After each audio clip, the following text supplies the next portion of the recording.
Good afternoon, everyone. It is approximately 12:46 p.m. Eastern Time. I will be starting in just a few minutes. This is my sound check. How is the audio level of my voice? I see actually it's getting kind of high, so I might adjust it and versus the audio. Thank you.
Adjusted, so just another slight quick audio check. It might be a little bit quieter.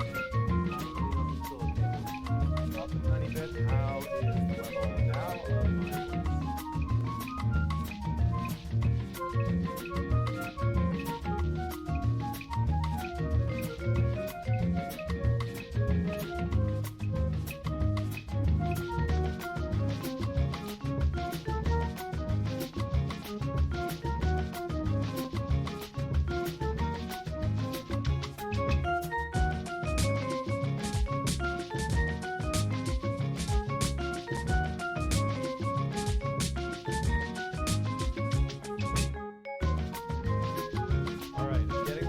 Loud and clear that this is too quiet. I will fix it.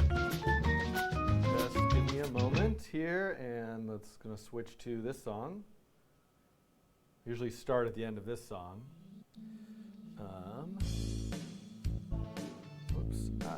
Okay.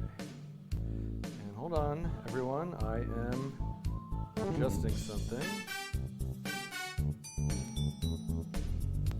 Okay. This should be better now.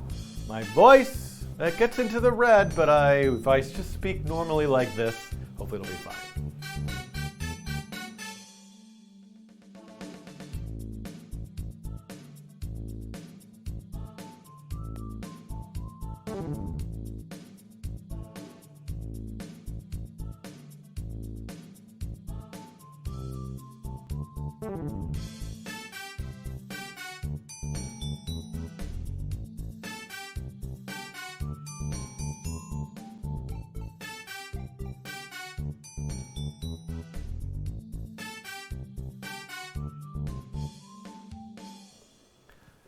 Hello, happy Thursday. Thursday is the day for the coding train for the foreseeable future, at least for the next few weeks.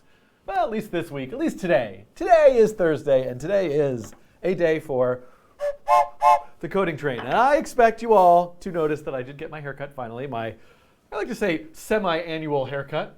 Biannual haircut. Twice a year. That's about what I do. We begin, as we often do on the coding train, with the ceremonial reading of the random numbers. And I have an update about my search for an original first edition print of this book. And I will begin on page 211. Now, where we last left off our hero, they were in the number 55,430, you might recall, previously on the coding train. And then there was the number 37,351. And now we continue our story on the coding train. 30,385, 72,415, 72,502, 56,376, 64,472, 81,329. Yes, I make YouTube videos so I can do whatever I want. If I want to play some silly ukulele music and read random numbers and dance, I can. You can't stop. Oh, you could stop me, probably. I'm very susceptible to peer pressure and comments and all that sort of stuff. I see Coding Garden is in, CJ is in the chat, which is one of the first things I wanted to mention that's a helpful reminder for me that yesterday I appeared on the Coding Garden with CJ, and we made, let's see if I can pull that up super easily. I think if I search for Coding Garden, and it will bring me to the YouTube channel, Coding Garden with CJ. And if I find my way there, we'll find, aha, look at this. Build a Discord bot with, it's a very hard name to pronounce, Daniela Schiefman of the Coding Train, right there. So you can watch this. This was really fun. I would really appreciate it. I learned like so many different things from CJ, and I definitely encourage you, if you want to learn things and get better as a programmer, especially in terms of web development and all sorts of other related topics, I would encourage you to subscribe and check out the Coding Garden, an incredible amount of useful content there. But this was great because we made a basic Discord bot sample, which was like an 8-ball. So you could ask it a question and would say yes, no, maybe, and various other 8-ball answers, and then deployed that bot to CJ's Discord, the Coding Garden Discord. But I also have a Coding Train Discord, and you could join the Coding Train Discord. Maybe somebody can post a link to it in the chat who has moderator privileges. And eventually, I intend to make a set of kind of step-by-step tutorials to build your own Discord bot. You know, ultimately, you should just watch the video on the Coding Garden, because when I make mine, it'll be basically the same, but I will just be doing it again and stepping through it, and ultimately with the goal of connecting some of the other text generation and machine learning algorithms that I have explored on this channel with Discord bots. Oh, I have a funny idea. Oh, ha, ha, ha. I cracked myself up. I have a funny idea for a video that I will be making soon. It relates to what I'm talking about, but I don't want to give it away. All these nice people commenting my hair. It's very much appreciated. Julian, who is my barber, is excellent. If anybody wants a recommendation, I will. I don't know. I don't want to like by accident violate somebody's privacy or buzz market something inappropriately, but you know, you can contact me on the Discord. I'll give you some haircut in Brooklyn recommendations. All right, so that was one thing I wanted to say. The other thing is I'm really still on the lookout for, unfortunately I don't have any good news. It was a couple different people shared with me, I can't remember who originally, on Twitter, some Amazon links for collectible versions of this book. Let's see if I can find it. So let me just go to Amazon.com. And trust me, I much prefer to buy this somewhere else, but you know, just so I can find this out. Million random digits. So here we go.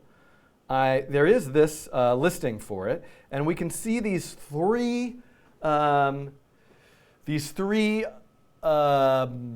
listings, all for quite a large amount of money.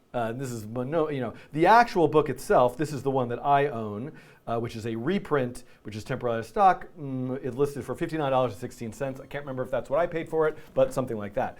But I'm very interested in these hardcovers, which have some kind of information about them, but you know, I really don't feel that I can purchase this book just on a whim. So I emailed each one of these sellers and I said, explained exactly what I'm looking for, and all I needed was like a photo, or they could just tell me which edition, is it missing any pages and what condition, a little more information. And I got the exact same form letter back from each of them, which leads me to be a little suspicious, like these different sellers that are listed with Amazon.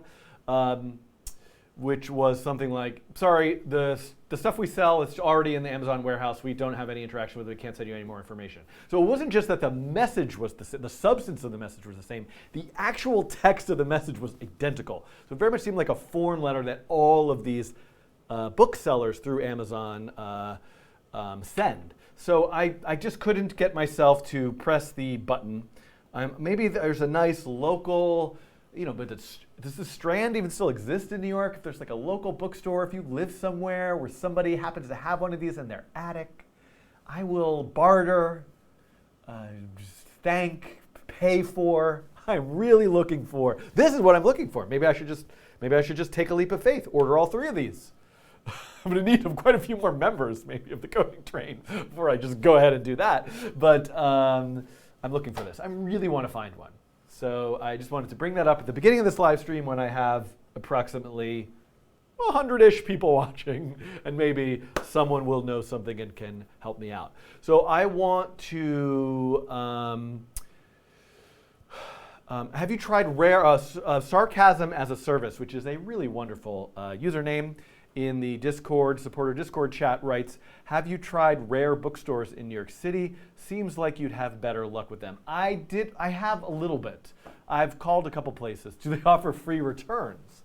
That's a good, that's kind of thank you, CJ. That is a very smart point and perhaps kind of obvious that I don't know why I didn't think of that. So that's something that I could potentially check. What I was really excited about was that I saw this look inside here, and then I realized it's just the look inside for this reprint. So the reason why I'm particularly obsessed with this right now is the channel is approaching, I just cannot even believe these words are going to come out of my mouth right now, but 1 million subscribers, which is totally nuts. Viewership, I would say I have viewership on the same level as much smaller channels in terms of subscriber numbers. It's interesting that I think there's a lot of people who aspirationally subscribe to the coding train. I'm going to learn to code and watch all the coding videos, but they're busy. And they just want to I want to see it in their feed. I don't know why I'm going on with it. If I find it interesting, what makes somebody subscribe versus not subscribe versus watch. But this is unfathomable to me that this would happen, and I would like to do something to celebrate it, and I feel like something to do with random numbers and this $1 million number random book, which has been a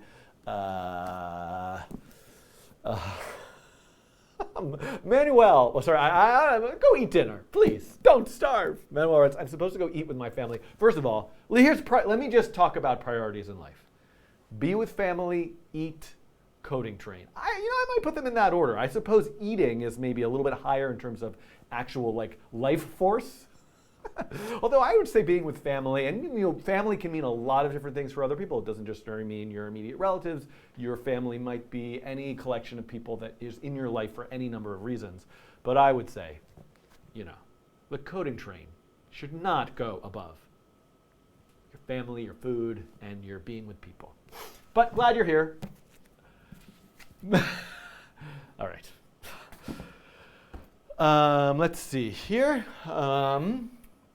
So I don't have a ton of time today. I will be live streaming until around 3 p.m., which is 2 hours from now. I will take a break in the middle of the live stream, a short intermission to thank Brilliant, the sponsor of the Coding Train. You can go to find out more about Brilliant at brilliant.org/codingtrain. There are so many fun interactive puzzles and challenges you can do there. And a lot of courses that relate to coding and algorithms and lots of things that are on this channel. So it's a website that and an app that I use quite often to learn and discover lots of fun topics in math and science and related things. So I'll come back and talk a little more about Brilliant a little later. But what I will be focusing on today is continuing my Nature of Code series. Maybe you are the live stream viewer and this is not so meaningful to you, but I think I must have 10 or 11 edited videos just waiting to be made public on the channel.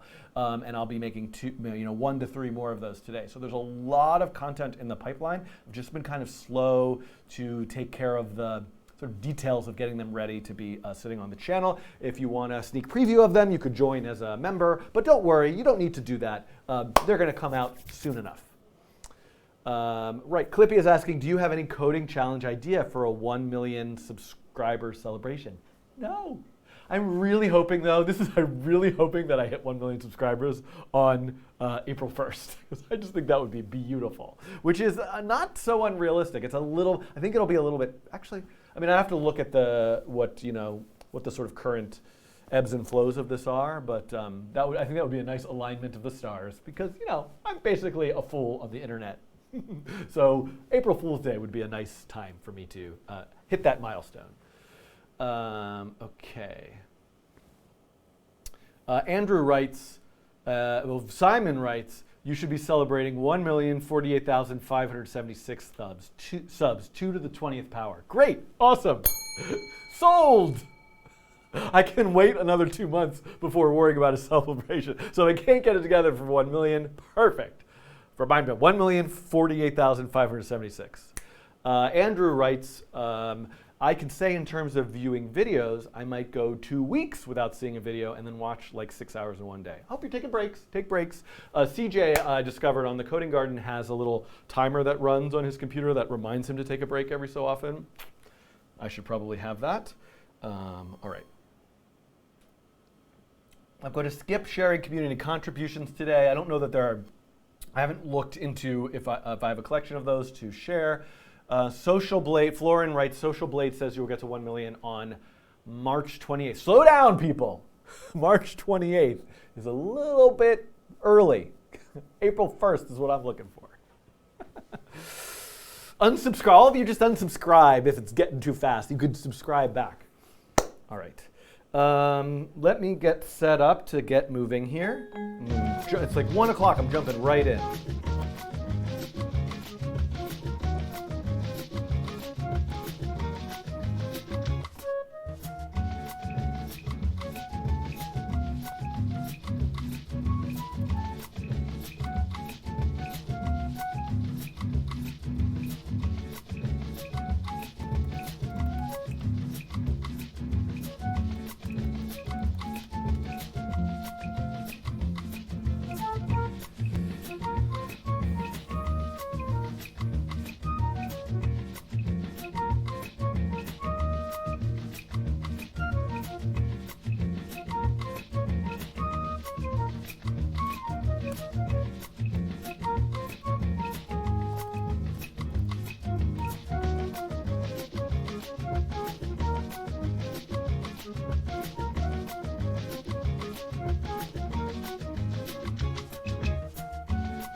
Okay, just pause again for a second. So this is what is coming soon. A brand new playlist with a whole lot of videos related to vectors and forces. So I hope by the end of this week I'll have a few of these released. One thing I'll tell you is that you'll probably be able to find I'll probably have many more videos available as unlisted while I'm still finishing preparing them. So once the first one comes out, if you could always look into the description, there'll sometimes be a link to the next video, or there'll be at the end screen a link to the next video. It'll be unlisted. I'm not, and if you want to join the Discord, I might share the unlisted videos there. So it's the reason why some of them are online but not listed is not because I'm trying to hide them from anyone. It's just taking the time to get them ready and make sure there are no major problems before they go public, because it's much harder to take down a video and re-upload it once it's been made public. So that's that. Param is asking about the music. The last name of the composer of Tori the Dog, this particular wonderful piece of music, is Blau, B-L-A-U, Adam Blau. I believe he is the composer for television and film. He is a composer for television and film, including the FX series You're the Worst and many other things. Okay. All right. So I am getting rid of that and getting rid of this, getting rid of this, and coming back to here. So the good news in terms of getting moving quickly today into some actual coding, this is very rare. a rare feat for the coding train to be actually, but I found something else I want to talk about. To be coding within the first like 15 minutes of starting a live stream. I guess I'm a little past 15 minutes now. Usually I don't get to coding until at least like 45 minutes in, but since I only have 2 hours, I did want to show something. I have been learning about how to do some kind of taking computational algorithms and making them physical. I've been working with a vinyl cutter that I've mentioned. But I've also been working with a laser cutter, and this is very hard to see because it's clear, but what I'm going to be soon doing, I don't know where to best make this visible, I guess if I turn it to the side. Oh wait, I'll use the overhead camera, hold on a sec. Is this gonna work? Yeah, so this is a piece of plexi acrylic, and I laser cut a rectangle in it out. With these 2 lines, because these train whistles, it goes this way. Let's see if the train whistle will sit right in here, go onto the bed of the laser cutter, and in between these 2 lines, I will be laser etching the coding train characters along here and putting a little coding train logo, maybe on another side. I have a box of 200 of these. I'm just sort of doing this as a fun experiment. Also, for people who are members at a certain level, we'll get one of these in the mail as soon as I can. So hopefully tomorrow I have sort of blocked out an hour to try to do this laser etching, so we'll see how that goes. So stay tuned. I'll post images of it in the Discord as well. And once I get, at some point I would like to do some videos about how to take a design in processing, maybe like the Hilbert curve or the Collatz conjecture, some of the things that I've done in the Coding in the Cabana series, and render that as an SVG or a PDF to bring into Illustrator and that kind of stuff. You could see it fine in the original view, says Ken Haley. Hi, Ken. I love seeing names that I recognize in the chat. I mean, I recognize a lot of them just because they're the same names that appear, but then I recognize names that are like from an email conversation from like 10 years ago. It's what a community of viewers you all are, and I'm so glad you're here with me today. Clippy is asking, is that an Elgato Stream Deck? Yes, I love my Elgato Stream Deck. It's how I do things like press a button. It's kind of like a quick shot of this coffee and turn the overhead camera on, or the sponsor banner and different things like that. I can press a button to switch to the whiteboard. Ooh, that camera is really bleeding into the green. I won't worry about that right now. Okay. So one of the things that I did this morning, as I was having my breakfast, oatmeal if you wanted to ask. Thank you for asking. You definitely were asking. Some nuts. I like a good organic blueberry. Did not have any this morning. Didn't have any at the ready. But while I was having that oatmeal, I watched the edited versions of the tutorials I worked through a week ago today. So they're fresh in my mind, which is good because I want to pick up exactly where I left off last week. So if you're just here for the first time, welcome, thank you, train whistle for you. You have, no, with your viewing of the coding train, you have won a crazy person on the internet who will talk to you about forces and simulation in P5 in the web editor.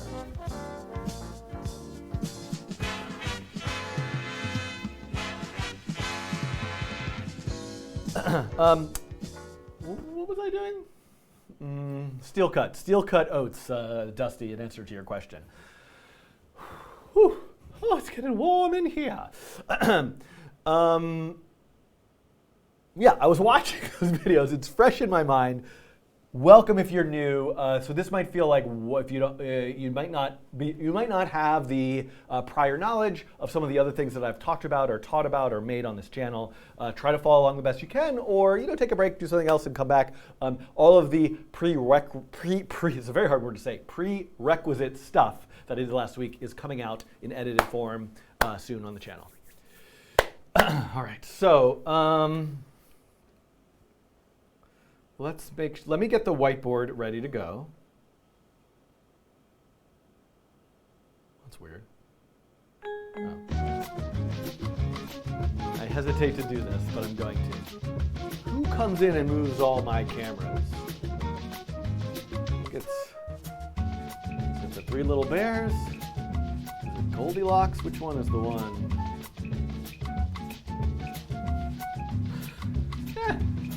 A little green never hurt anybody. Let me just see if it's, I don't want to be too extreme and totally like take it off the wall and all that. It is, I have a level, that's what I'm checking to see if the camera's level. It's pretty good, actually, so I'm gonna leave it. All right, that's gonna be good enough. Then,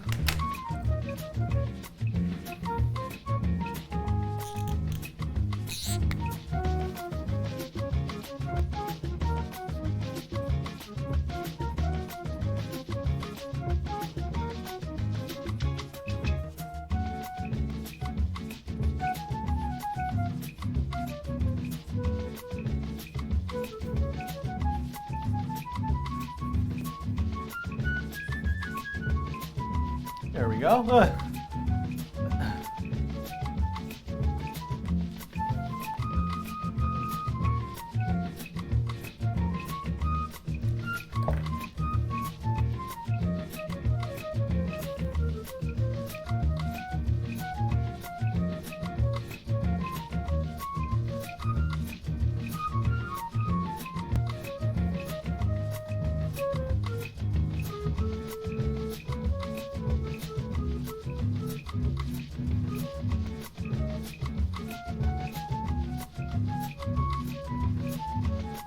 There we go.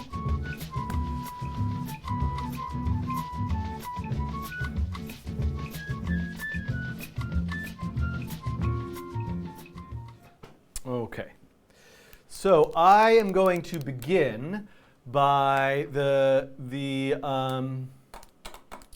thesis of this particular session is that video. Andrew Maples, thank you for the super chat. Writes, would love to see you do a video from P5 to SVG. Good suggestion for sure. Yeah.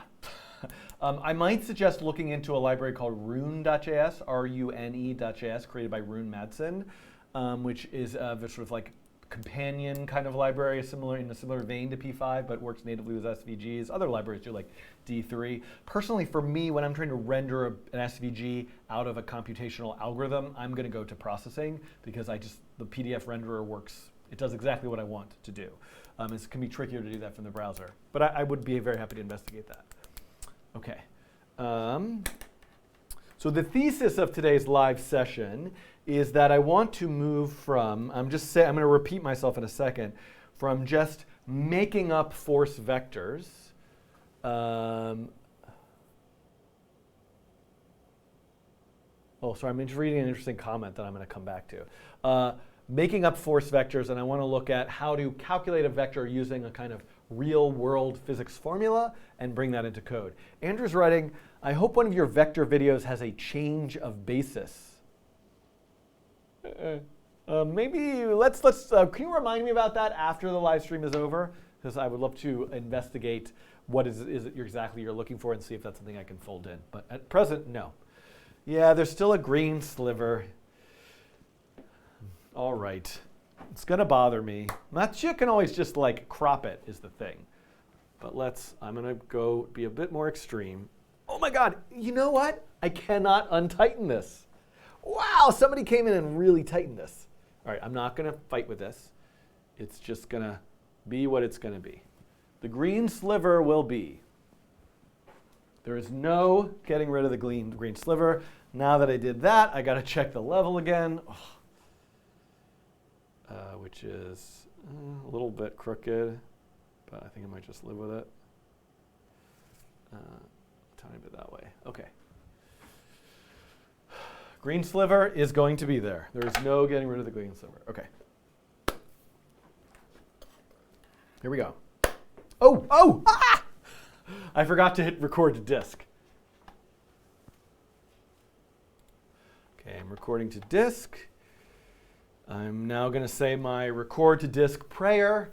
May the record to disk not have jumpy dropped frames in it so that when it's time to edit this later, all is possible. That's the official Beret pre-Hagafen. Okay.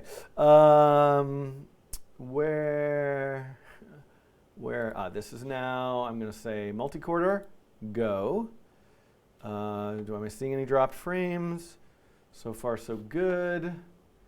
And then as a safeguard, I am going to do a quick screen record as well. Hold on a sec. I have too many different systems. Okay. As a safeguard, I'm going to do, and Kobe is suggesting I should have a checklist. Yes. Far be it for me to be organized about anything. New screen recording. Nope. Yep. And I just want to make sure there's at least some mic going on here. Mac, yeah, that's perfect. And record.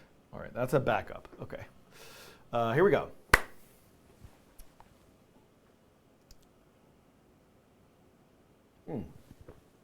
One more thing.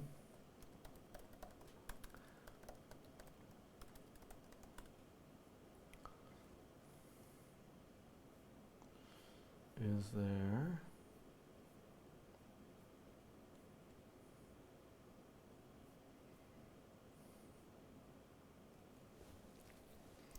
Just want to see if the same formula that I'm about to use appears in a similar way. Static friction, kinetic friction, angle friction. Blah. All right, I think this actually isn't as useful as I want it to be, so that's fine. Okay.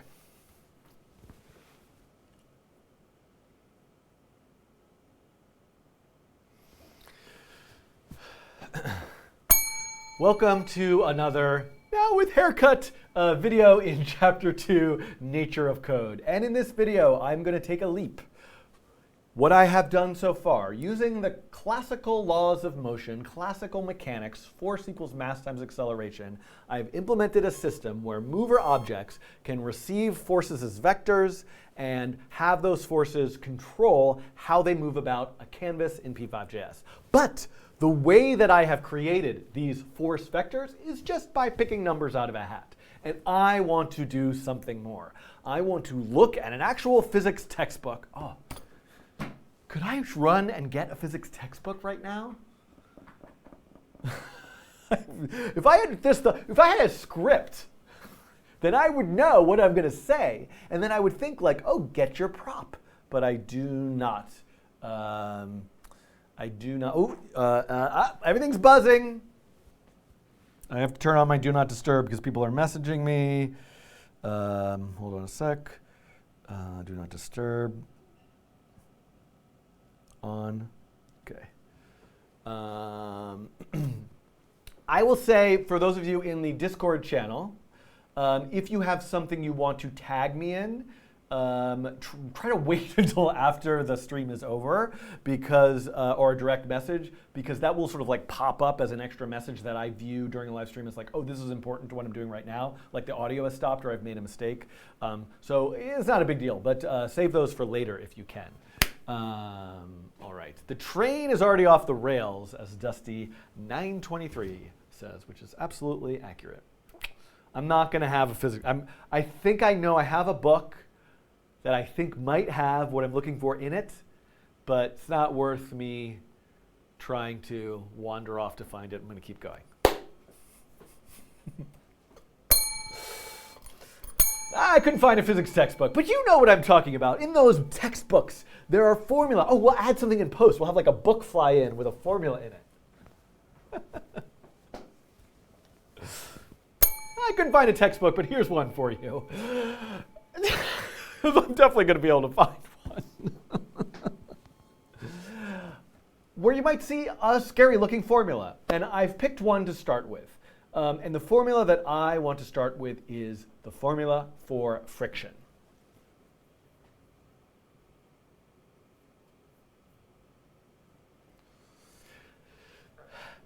Now, there are many different kinds of friction and examples of friction. And there's static friction, which is friction that holds something in place and not moving, versus kinetic friction, which is the friction that occurs when two surfaces are moving in contact with each other. I am going to not worry about any of those things and kind of, well, not that I'm not worrying about any of those things. Search Google books.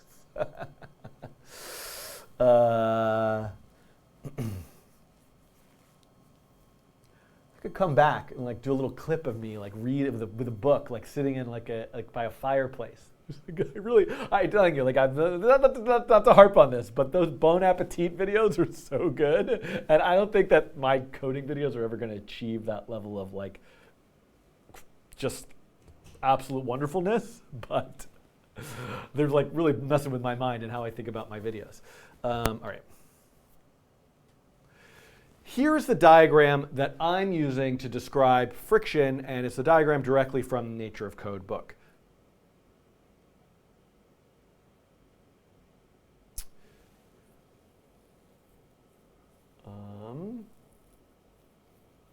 Let's see, what am I thinking of here? Normal force, force of gravity. Okay.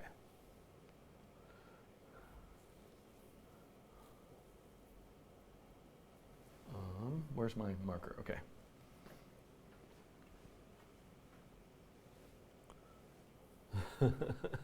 Today's theme is the search for a book. Absolutely true, says Sarcasm as Service. Here's the diagram that I have to describe a friction force in the Nature of Code book itself. And this is an example of kinetic friction. There is a person on a sled coming down a hill. There's the force of gravity. There's the sled's velocity. There's this idea of a normal force. And then this other force, the friction force pointing in the opposite direction of velocity, with a formula right over here. Let me take a moment to rewrite that formula. Let's rewrite that formula on the whiteboard. And I need a second because unfortunately I have to switch this. I know you can't see me right now, but oh no, wait. Oh no, but it's recording the I'm afraid. Where's my eraser? Ah, here we go.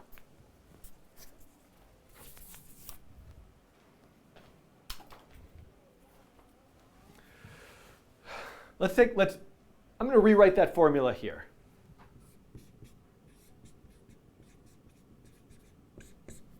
What is it?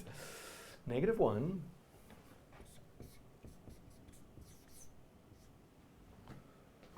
Oh.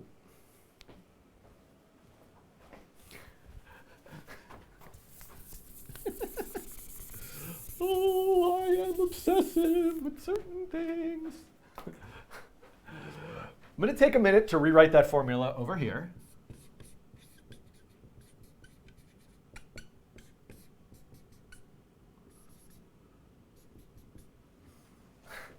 Right.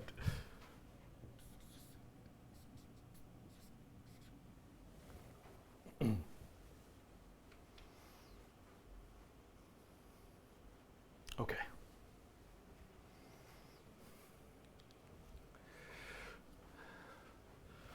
The approach I like to take when finding a formula like this and then trying to figure out how to apply it in code is to unpack each of the elements of the formula one at a time and figure out whether it actually applies or is in fact something that we can ignore to simplify in the case of our sort of 2D P5 canvas. So one, I'm going to go in sort of an arbitrary order here, but something really to note here is, what is this?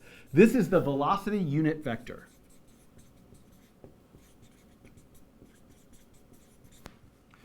So why are we doing this? Let's consider I have this circle at the bottom of the canvas. It's moving in this direction. That's its current velocity. And I want to describe what is the direction of friction. Well, the direction of friction is, and this -1 is really important, these two go together. The direction of friction is a vector in the opposite direction of velocity. So the reason why I'm not talking about the magnitude yet, the magnitude is important, but the first thing, anytime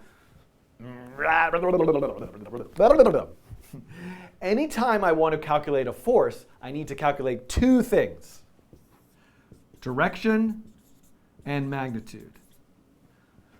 So looking at this formula, I kind of want to go back and re-explain this because I have a better idea.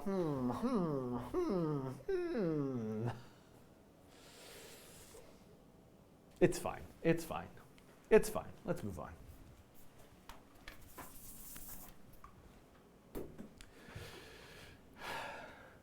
circling back for a second, what am I doing again? I'm calculating a force, a vector, and I need to figure out two things, direction and magnitude.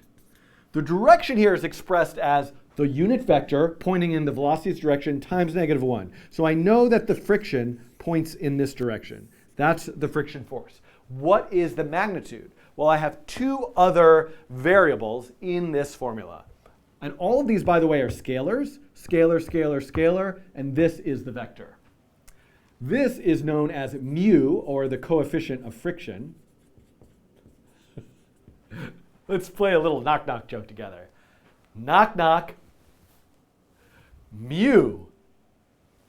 No, wait. I ruined it. Oh my God, I totally I did exactly. My daughter, when she was little, used to tell the joke in like the wrong order, and I just started doing that. Okay, ready? Knock, knock. Who's there? The interrupting coefficient of friction. Mu! Thank you very much. I will, I'll be here all week. Fridays and Saturdays, 8 o'clock. See you there. Thank you.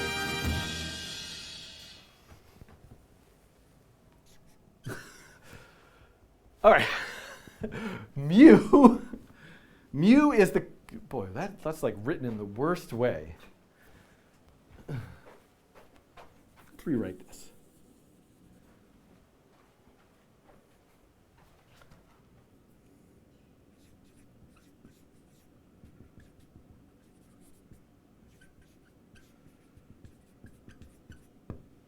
Okay.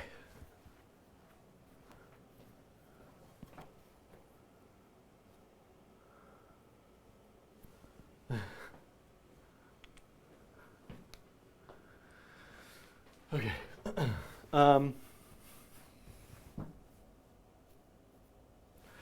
Coefficient of friction is a value that describes the strength of the friction force based on what material it is. You could imagine if this is like ice and this is an ice skate, there's going to be a lot less friction. That ice skate will glide across the ice versus this is sandpaper and this is some other kind of rough material, and there's a much greater amount of friction. So the coefficient of friction is tied specifically to the material itself and what its behavior as it comes into contact.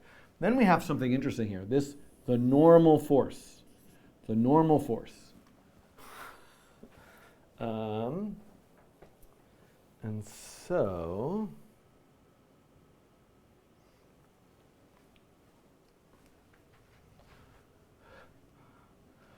to describe the normal force, let me refer back to the diagram.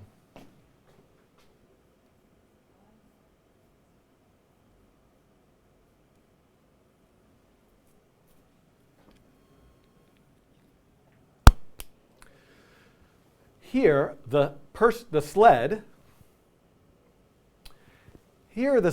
is coming into contact with the hill. But there would be no friction if there wasn't a force of gravity pulling the sled into the downwards. How do I want to explain this?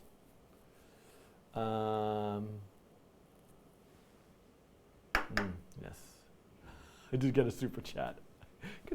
I'm going to hold my applause to the end. I will thank the super chat in a moment.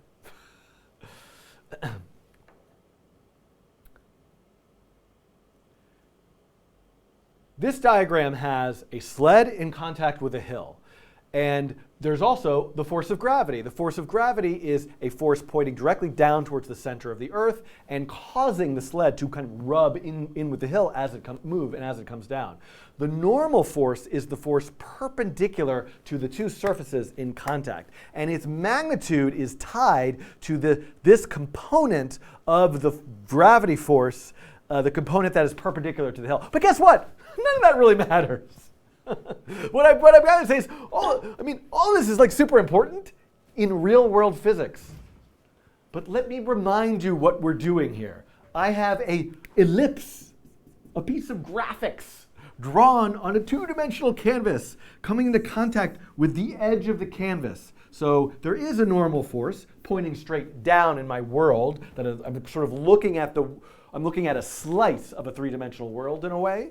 There is a normal force, but what its magnitude is something that I could just make up. It's some kind of constant in this case. It's a constant. Guess what else is a constant? The coefficient of friction. Well, I could sort of say, like, do I want it to be, the friction to be really strong or really weak? Like, what kind of material, how do I want it to feel? That's also a constant.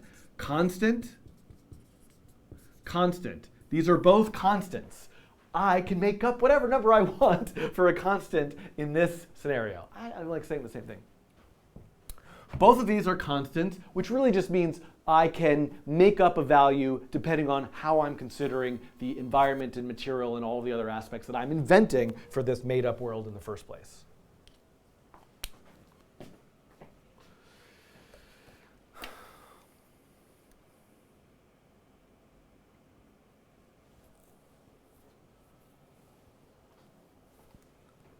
Let me just change this to friction.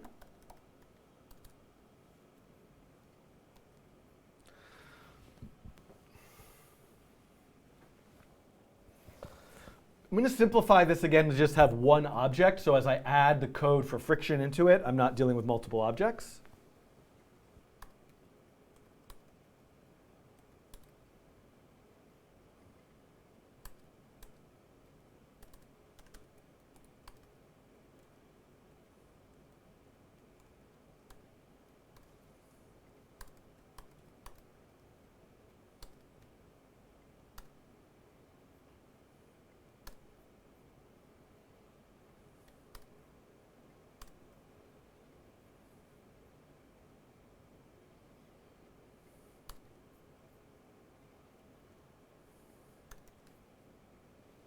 OK, so I have my single object bouncing up and down. Whoops.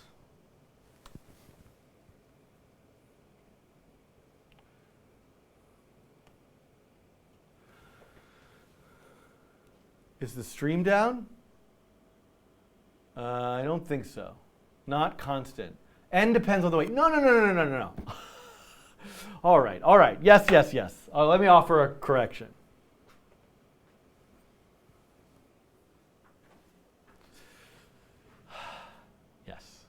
Yes, very good point.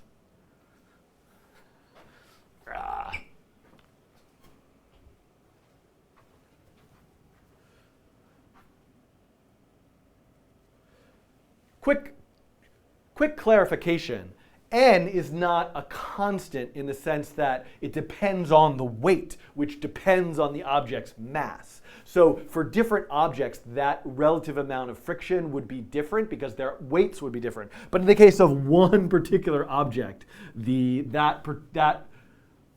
in the case of one particular object, I can treat it as a constant here and scale it according to that object's mass.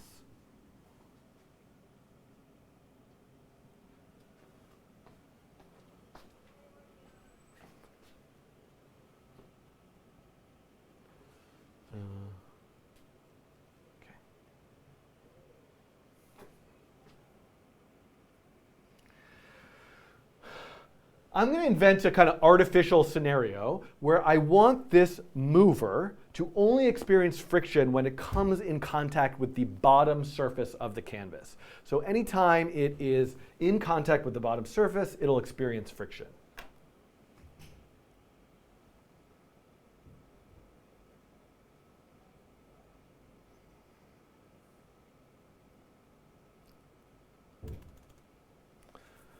To make this happen, I'm going to write a new function in the mover called friction.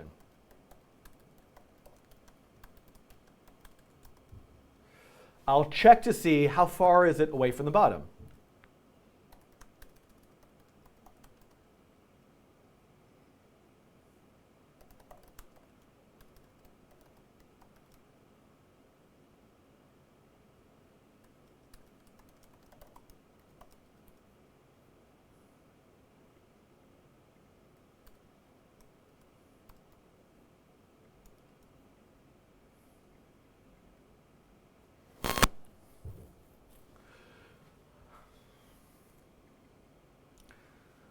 I want to know how far is it from the bottom. So I want to know the difference between the height and its position plus the radius. Because remember, the position, the y position is the center. So I want to look at the edge in contact with the bottom.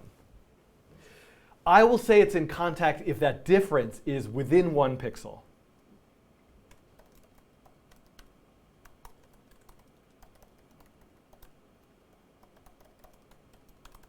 So let's just run the sketch. Let me call the function friction.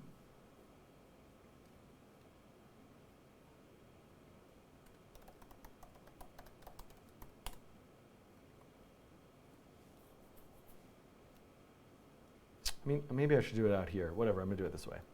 And let's see if when it comes in contact with the edge, we get the word friction here in the console.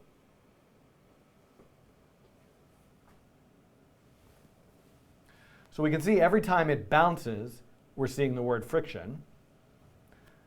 And then this will get sped up here.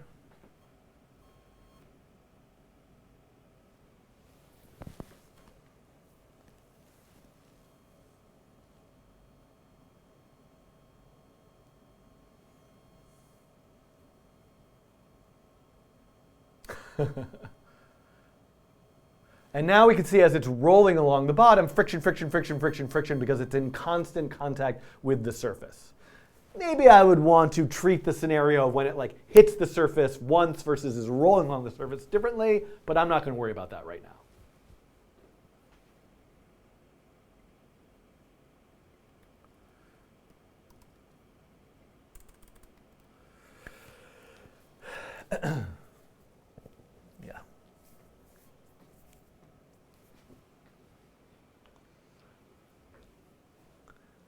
People are all, the live chat that's watching me record this video right now is also pointing out that things would be quite different if my surface were at an angle.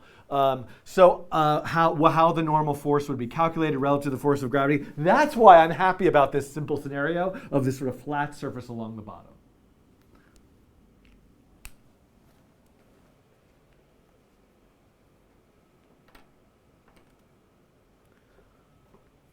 Let me first get the direction of the force. Let me first get the direction of the friction force. I need the velocity vector. I need a I need the velocity vector normalized to length 1 multiplied by -1.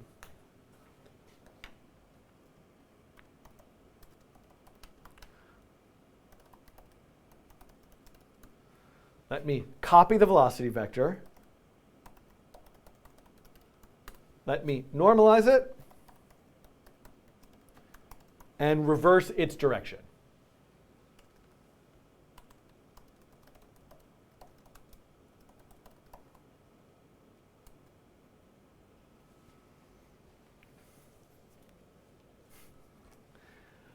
Now that I have the direction, I need the magnitude. What is the magnitude? The coefficient. What is the magnitude? The coefficient of friction, mu, times the strength of the normal force. The normal force is proportional to the weight, which is scaled by the mass of the object. So I can use mass in my calculation. And then mu can be a value that I make up. So I'm going to say and often it's used K is used as like the coefficient of friction. No. Is that anything? In the spring. Let's write mu. Let's make up a coefficient of friction, mu. Let's say 0.1. The normal force will be equal to the mass. And then I can say force set magnitude mu times normal.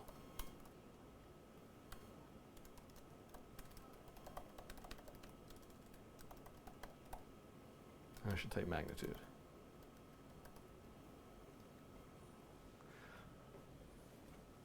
Once again, anytime I'm calculating a force, I need to first, or both. Once again, anytime I'm calculating a force, I need to both figure out its direction, a normalized vector here pointing in the opposite direction of velocity, and its magnitude. The coefficient of friction, a value I'm making up, times the normal, times the strength of the normal force, which is some value scaled according to mass. What do I do next? Apply the force. And I'm realizing I want to call this friction.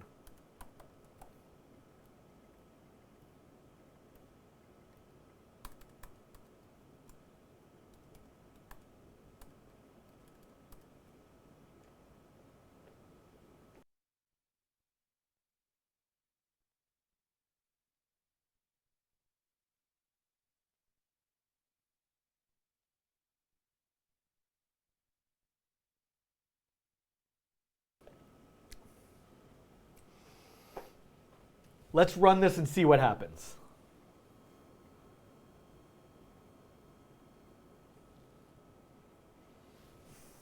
I'm going to have to wait a little while. I can wait.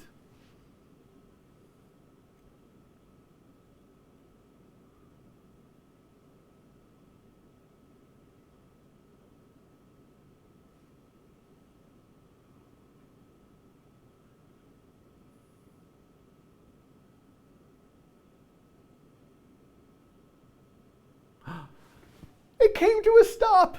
How delightful. Yeah, people, I'm going to wait for the chat to finish saying the audio is gone. Andrew is asking, can you write vec.normalize.molt -1 in one line? And absolutely you could. I think the audio has come back.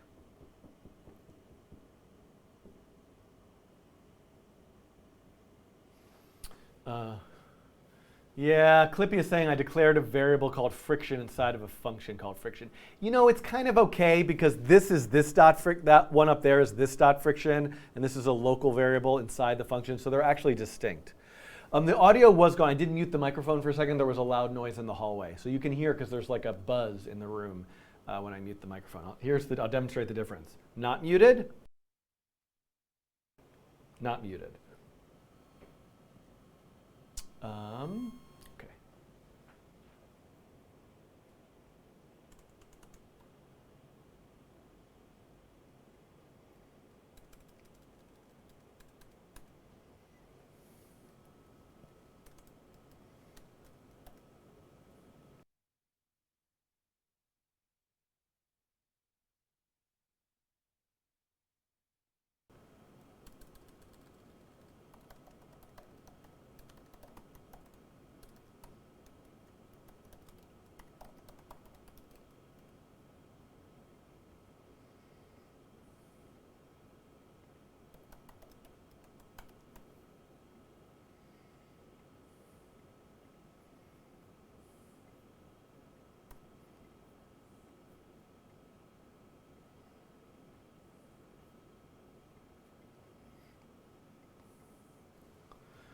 Just want to quickly point out that this would also be valid. So these vector operations can be chained, meaning you can say, make a copy of the velocity, normalize it, and multiply it by -1, and the result goes in this vector friction, this variable friction. But I generally prefer to write it step by step just for clarity's sake.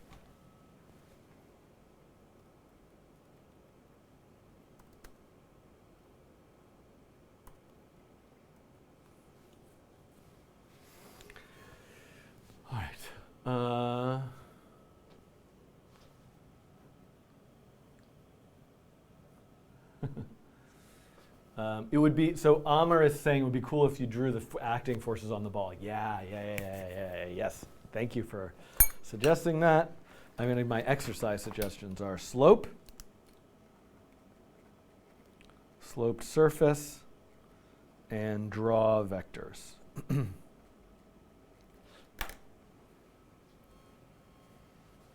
Let's see here.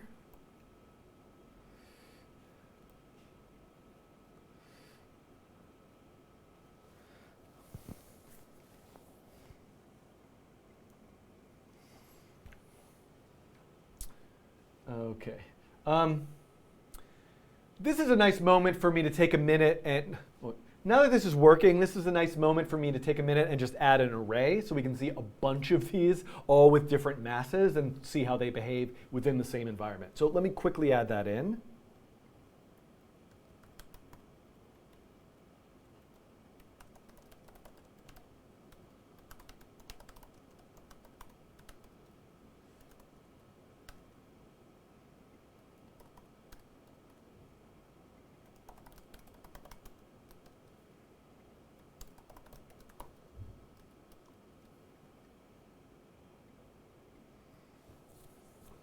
Here you can see I am making 10 mover objects. Every one will start with a y position at 200, but each will start at a random x position and with a random mass, some value between 1 and 8.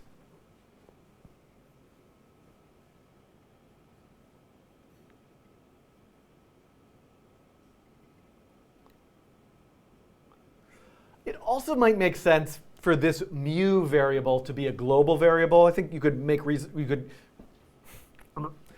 also might make sense for me to make this mu variable a global variable, just so I can play with it outside of the interior of the class itself. I'm going to leave it up there.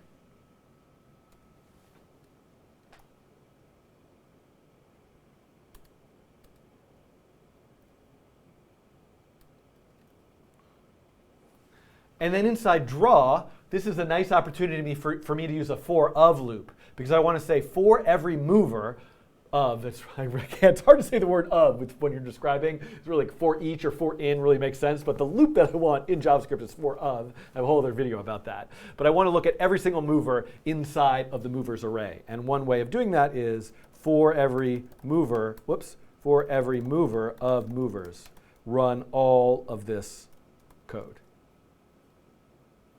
And let's take a look and see what happens.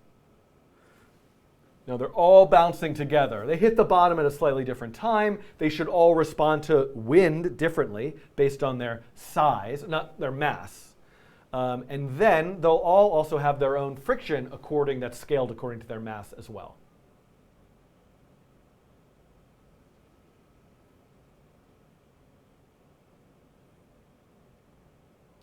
And after a little while, all of them will roll to a stop. Does this feel accurate? What does this feel like? Well, I suspect that by playing around with the coefficient of friction, the relative strength of the weight, the gravitational force, all of these things, all of these variables you can tune to have the simulation feel more or less like different kinds of material in different kinds of environments.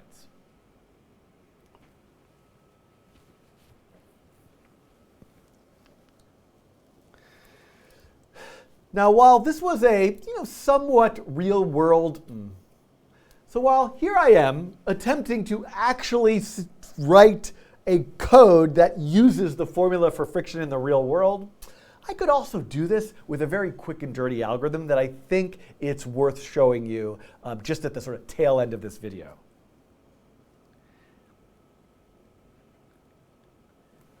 Ultimately, what friction does is it takes a little bit off of the velocity every single frame. We lose some speed as this object is coasting along a particular surface. The friction slows it down.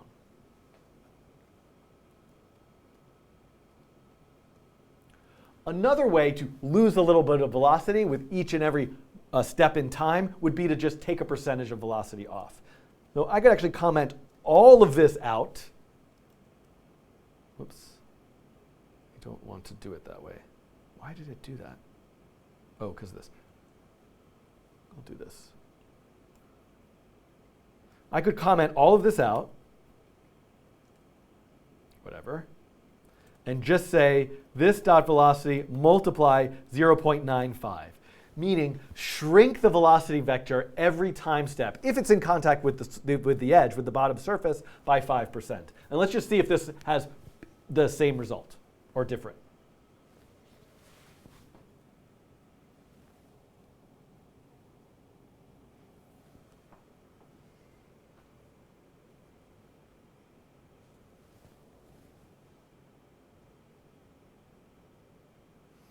Ultimately, in the end, it's pretty similar. They all come rolling to a stop. Did you notice, though, that they all seem to come rolling to a stop at exactly the same moment? Well, that's because one flaw with this particular method is that I'm not taking into account the object's mass. So, for just having things sort of slow down over time, this might be a really easy way to do it. If you want to make sure that that friction force is scaled to mass, then maybe doing it the vector way is. Then one is not inherently better than the other. These are just different ways to produce the same kind of effect.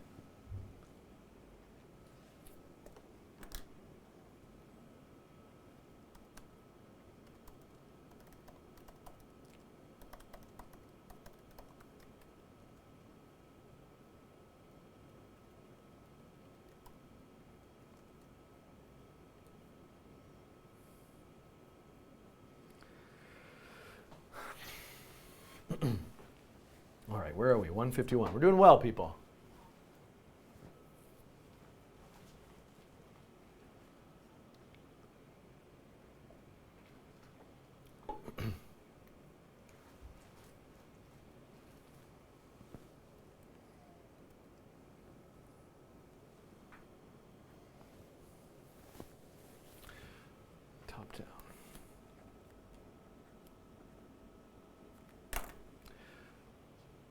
So this wraps up this particular demonstration of coding friction into a simple 2D simulation, physics simulation.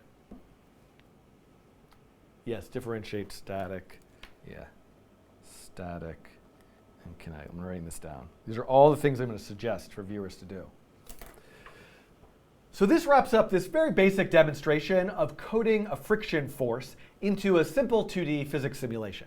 There's a lot that you could try before we move on to the next video. So we'll try these things as an exercise. I wrote them all down. One is, it's pretty arbitrary that I decided to have this sideways view of the world. I'm taking a slice, a two-dimensional slice, and things are falling up and down and moving left and right. What if what I were actually looking at was a top-down view of a 2D world? So I'm actually overhead, maybe a billiards table, and lots of things are rolling around this surface and experiencing friction. How might what you code change? But if I were sticking into a 2D world, how could I do something where the actual surface, but if I were staying within but if I were to stay in this world that's the vertical slice, what if I wanted, instead of having a horizontal surface at the bottom, to actually have a sloped surface within the frame? And my objects are falling down and maybe rolling down this particular surface. How would I have the force of gravity behave, and how would I have the force of friction behave? How would I calculate that normal force? I haven't really covered how you would do. In truth, a lot of the things you would truthfully, the material that you need to do this is coming in chapter 3, where I'm going to look at angles and polar coordinates and things like a pendulum simulation. So some of the ways that you would calculate a force perpendicular to a perfectly horizontal surface are coming soon. But if you maybe want to look ahead or experiment with how to do that, try that as an exercise.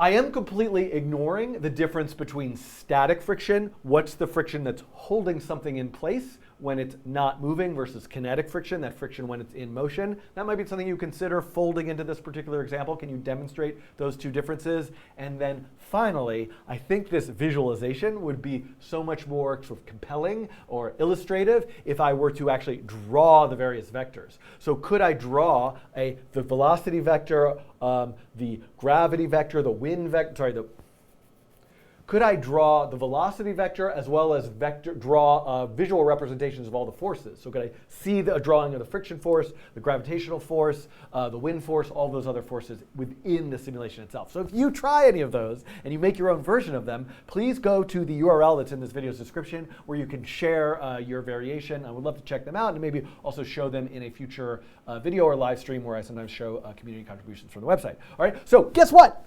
You might think am I done with friction? No, I am going to in the next video, do a different force that's known as a drag force. What happened?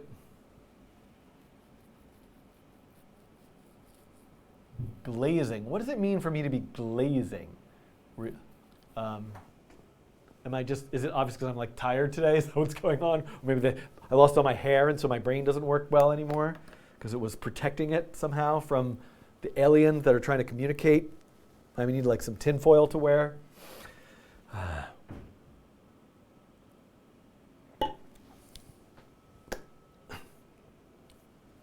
Now I have two more case studies to look at related to forces. One, in the next video, is very similar to friction. I'm actually going to look at a drag force, air resistance. So what happens when something, a body is falling through the air?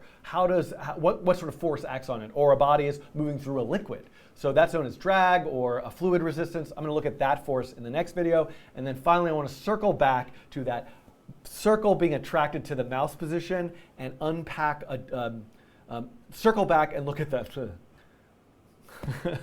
And finally, I want to circle all the way back and look at that first example I made when I looked at acceleration of this object being attracted to the mouse and make a version of that, but use the actual formula for gravitational attraction itself. So just a couple more videos left in this chapter 2, and we'll be moving on to chapter 3, and I hope you're enjoying it and all that stuff.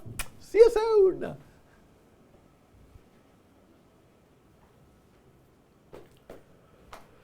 All right. You have to make the circles rainbow colored. It is your duty. I agree.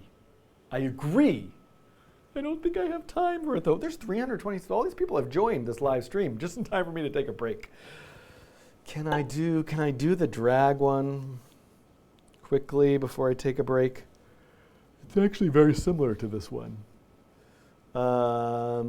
Manuel Lopez says, I'm happily starving while watching Dan. Go and eat, be with family. Did I not say that enough at the beginning? I think actually taking a break would be useful for me right now. So I am going to go ahead. It's halfway through my live stream, and I am going glossing, LOL, glossing. Oh, glossing over, not glazing over. Glazing over to me means my eyes are glazing over and nothing's making sense anymore. Did you notice that in addition to my haircut, I have new glasses? You might not notice that I have new glasses because they're exactly the same as my old glasses, but they're new. They're a slightly different color. I had a glasses emergency. They snapped in half. I had the same glasses for like 2 or 3 years. Somebody could probably fact check that by going back through all my videos and seeing when I got different glasses. But please do that, internet. That would be an interesting tidbit of knowledge for me to know. But I had to emergency run to the glasses store. They happily had the same pair of glasses in stock with a different color. Bought them, new lenses in, boom. But I also went to the eye doctor. This is what you're all here for, right? My update on my eyes. Went to the eye doctor. I have news for everybody. I'm getting a new pair of glasses. It's a new prescription in. I don't know which sound effect goes with this. I'm getting progressive lenses. So soon you will not see me do this. This is what I do now. I have my Coding Train notebook where I write down thoughts and feelings and dreams and desires, suggested exercise ideas. Then I go to read my notebook. Aha, I can see it now. So hopefully, it's going to help my vision there. All right. Boop, boop, be-doop. Boop, boop, be-doop. Before I take a break, I would like to thank the sponsor of the Coding Train, Brilliant. Brilliant is an app, a website, a way of life, I suppose. It's something that I really found myself enjoying more and more ever since they became a sponsor and I got to use their website, and I keep going through it to, if you want to learn about friction and physics, I bet there's a whole course on Brilliant about that stuff. In fact, I know that there is. I have more recently been looking at, I'm going to switch over here to a video, their course of Computer Science Fundamentals. Topics in computer science. The thing that I really love about it is the fact that all the lessons are interactive. So it's a different way of learning than having a weirdo on the internet talk to you, which is what you're experiencing right now, but being able to learn some of these concepts through step-by-step interactive lessons. One thing that's really nice about that is you don't get stuck with all the syntax. And so what's especially nice for me is I never really took computer science courses. So I just kind of learned a lot of this stuff through different programming classes and other teachers and books that I read. And so it helps me in sort of thinking about the lessons that I want to do to sort of see how somebody else has written and designed a curriculum. So you can see it's all done with sort of like pseudocode style, and you can move these blocks around. But then what's here now, what I really want to show to you is that you can also do everything also with Python. So Brilliant has built Python into the browser itself. So you can run exercises and learn the code concepts and then actually code it with Python. And Python, if I were to suggest a language that I don't use on this channel that you should also experiment with and learn, Python would probably be right up there at the top of my list. I see that Dusty in the chat, by the way, is talking about momentum and angular momentum and inertia. So again, if you want to do a much deeper dive into this physics stuff, Brilliant is the place for you. I mean, I'm really glazing over some of these lower level concepts. And actually, one of the things that let's look at really quickly together, if you go to the website, I'm signed in. I do have a premium account. I'll talk about how you can get, you could just go to brilliant.org/codingtrain. You'll get, if you want to unlock all of the features, all of the courses, all of the archive of daily challenges, you can get 20% off the first 200 people to go to that link and subscribe to a premium edition. We'll get that. But just scrolling through the daily challenges, you'll see that a lot of them are very, look at this, a spring-based one. I did this one earlier. and I got it wrong. So, I like to do a challenge and hope to get it right, but I really should just let myself get them wrong. I totally did this one. You should try this one. I got it wrong. I was wrong. And I make tutorials about spring forces, and I got it wrong. So I was going to do this one, which I looked at while I was in a meeting earlier, and it looked really fun. Because it's let's see if I can, let's see if we can do this quickly before I take my break. Let's do it together. So this is this idea of balancing scales. So if given two balanced scales, we might ask how the green triangle weighs. Okay, the green triangle is the t, and the blue square is s. So s plus t, square plus triangle equals 3, because they're balanced. 2 squares plus 1 triangle equals 5. So we could, to solve for one of these, we could subtract one equation from the other. So we'd have 2s minus s is s, t minus t is gone, and then 5 minus 3 is 2. So if I subtract this bottom equation from this one, I would get s equals 2. I did look at this earlier. It's sort of going through this. Yeah, s equals 2. And it's showing this visually. Oh, this would be awesome to do as a P5 sketch, where as you interactively take these things on and off, it moves. Somebody do that. That would be cool. So you can see this is what I just talked through. 2s plus t minus s plus t minus 3, s equals 2. So now, this, I suspect, we're going to be able to do with the same methodology. Let me go to the whiteboard. Now, I think that I want to leave this. I want to leave this up here because I'm going to do a video. The next tutorial, I'm going to make use of it. But let me write down all of these equations. So I've got 2t equals s plus 4. Let's see if we can do this. You guys keep me 2t plus s equals 4. Let me know if I'm doing this correctly. I didn't even look at the question. S plus t equals c for circle. S plus t equals c. So I've got those two equations. 2s plus c equals 3t. 2s plus, what was it? c equals 3t. 2s plus c equals 3t. Okay. So what do I want to do?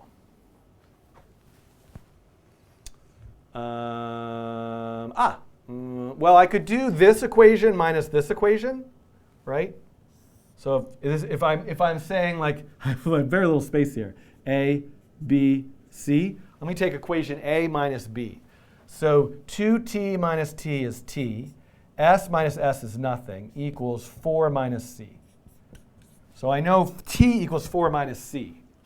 Do I have something with just t and c in it? Yes. Yes, this, right? Oh no, but this will, Is this going to do what I want? What if I were to take, well, I could do s plus 4 minus c equals c, right? Because I could take 4 minus c and put it in there. So s equals 2c minus 4.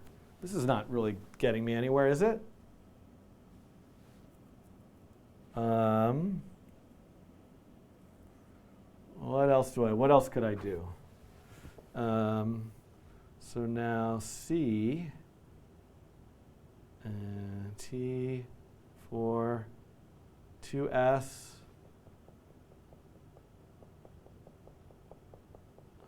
I'm losing my. Oh, you know what's interesting? I have another idea.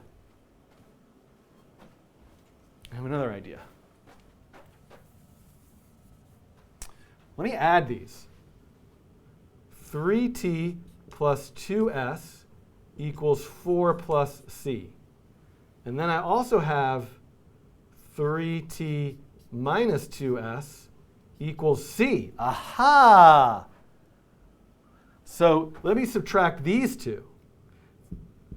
4s equals 4. Could that possibly be right? S is 1? Am I right? The first equation is wrong.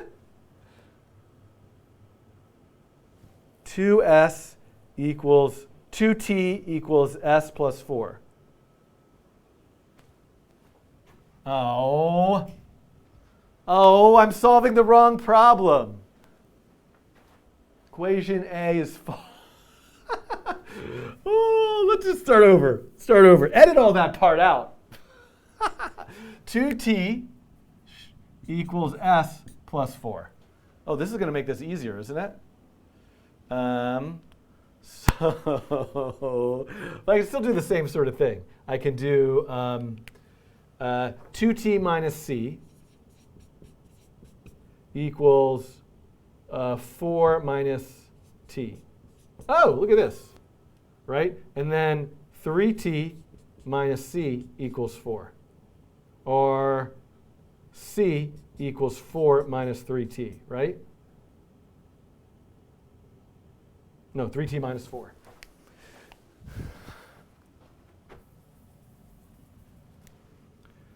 C equals 3t minus 4. That seems useful, right? Okay. Plus 4? No, minus 4, right? Somebody in the chat says 3t plus 4 equals c. People are telling me I'm totally doing this wrong. I'm going to get there. This is the last thing I do today. I'm going to get there. Oh, this is much harder than I thought. I mean, it's not. I don't think so. It's just performance anxiety here. Okay. All right. So now, what was I doing? I wanted to add these two together. I liked that.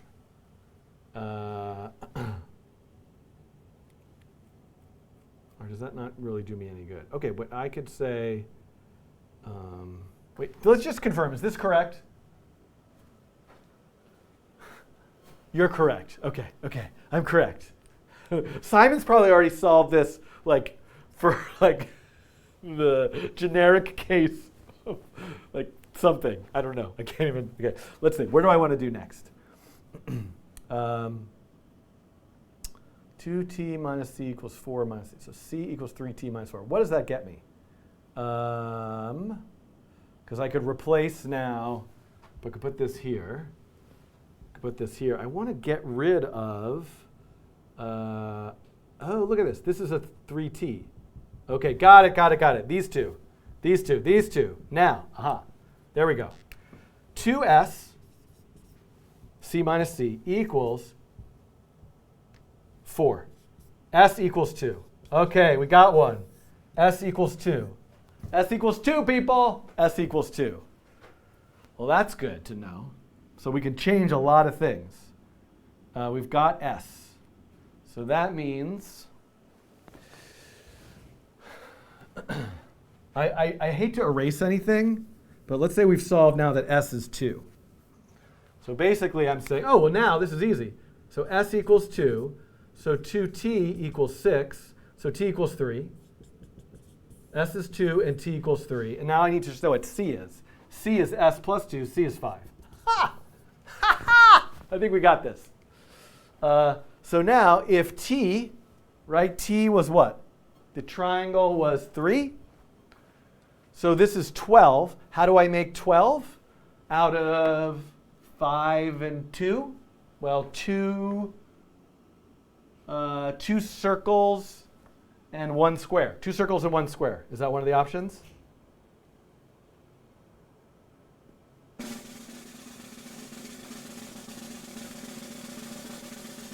Simon didn't solve it yet. No, that's impossible. There's no way I solved this faster than Simon. Not possible. Well, maybe I got it wrong. Oh. So if you enjoyed that and want to have fun with problems like that on your own, the thing that I really like about this is looking at the explanations and seeing how people did it. Oh, look at this. So first of all, what I think would be actually quite exciting to do, which I did it through like formula, is actually just do it visually by like moving things around, which as you can see, that's what happened here, right? Oh, you could just add Look at that. Oh, that is so clever. You take the circle, put it down here. Take the triangle and square and put it down here. Take the two squares away. Oh my God, that would have solved it in like 2 seconds. Look, let's show you that again. Look at that. So if you take, wow, you didn't even need the first one? Because you just take the triangle and the square and put it there, put the circle there, they're still balanced, and then just take 2 squares away. Oh, that is so cool. So if you like stuff like this, I encourage you to check out Brilliant at brilliant.org/codingtrain. We'll let them know that you found it through me. It's a nice thing to do if you can. You can do all the free stuff. There's no need to pay for anything, but if you want to unlock all the features, you can get a premium subscription. You can also give a premium as a gift. It's a thing you could do. You'll get the first 200 people to go through this URL will get 20% off. All right, so I'm going to take a short break. When I come back, I'm going to look at drag, fluid resistance, gravitational attraction. I have an hour. We'll see how we do. All right, I'll be back shortly.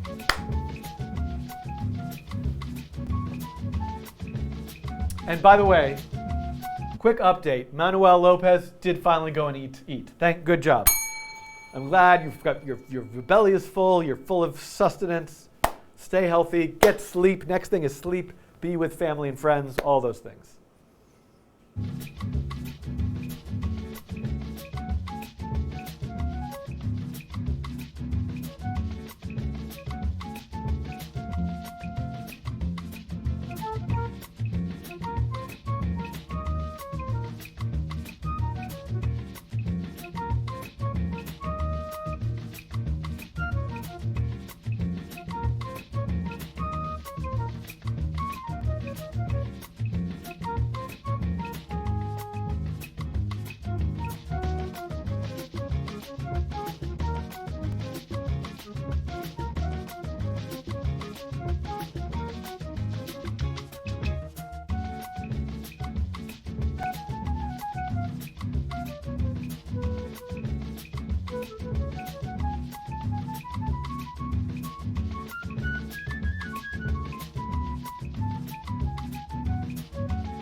All right, we are back.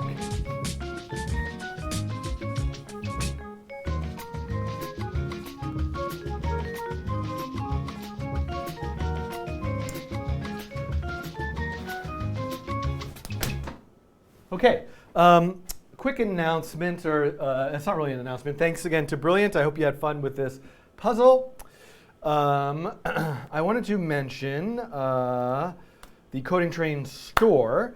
I've talked about this a few times. If you would enjoy any of these things, they're available to you. No need for you to buy them if you will not enjoy them.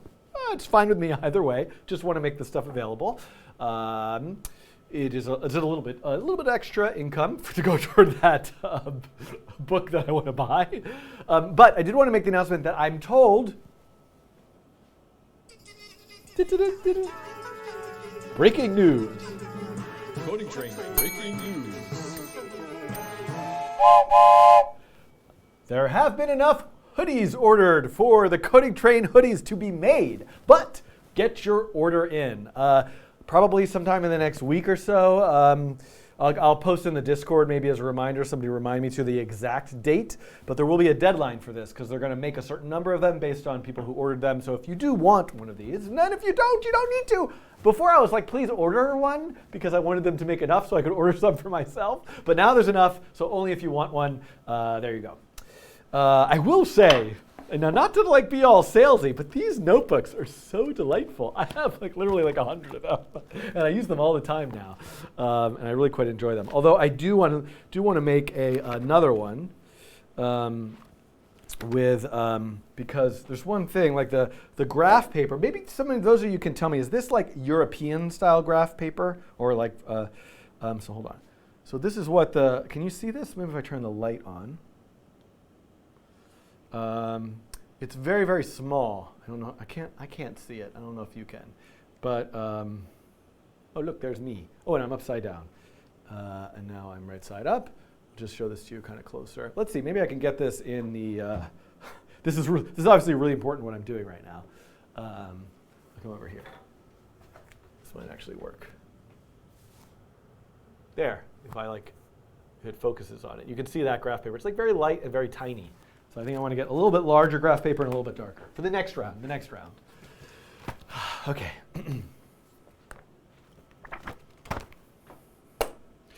So back to some coding stuff. Next up, here we go. Let's see.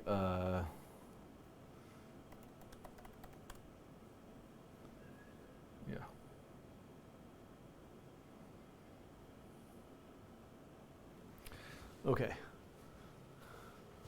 Use a black Sharpie. Just measure it. Is it 1/4 inch or an X number of millimeters? I would guess X number of millimeters.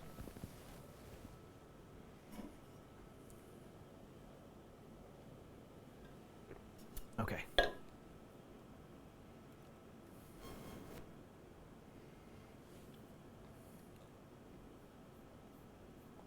There we go.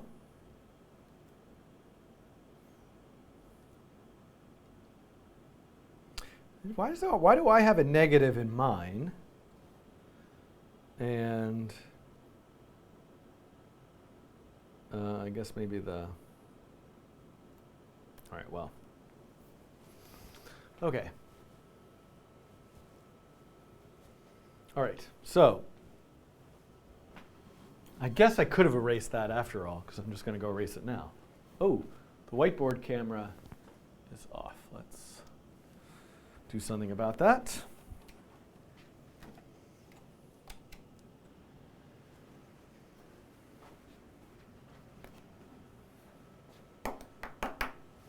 Okay.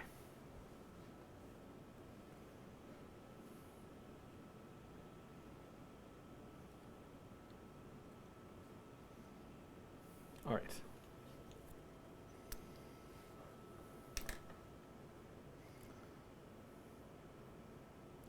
Kind of wanted to. Yeah, okay.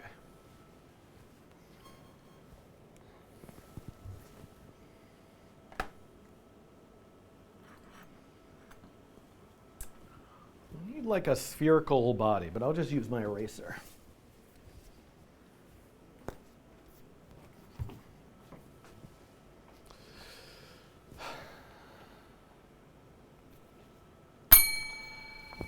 Welcome back! Welcome back! Oh, what was the super chat? There was a super chat. Welcome to the coding train, where we discuss the pitch of notepad graph paper. I didn't even know pitch was the word to describe that. All right, I'm really feeling quite sleepy. I can do this.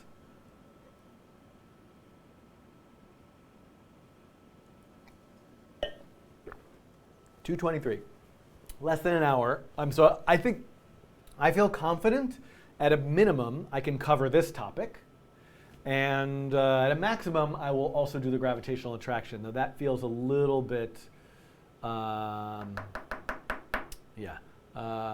you, Kobe, who's pointing out the difference between the Wikipedia formula and this one. Welcome back, coder. That's a good one.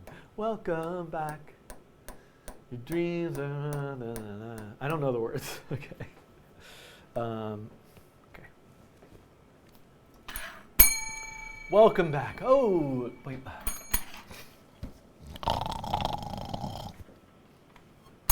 Hello, we are here. You are here. I am here. This marker is attacking me. I know what needs to happen.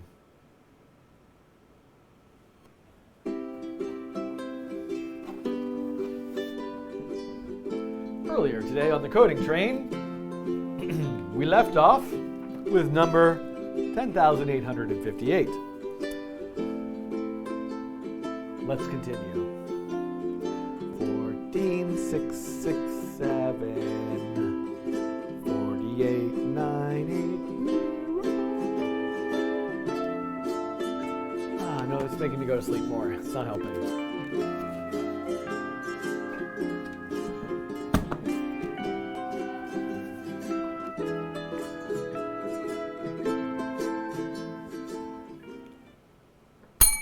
I have returned for yet another Chapter 2 video on forces. And in this video, I want to cover the drag force. What is a drag force? What's the formula for calculating a drag force? And how do I take that formula and apply it in code? So previously, I did this with friction.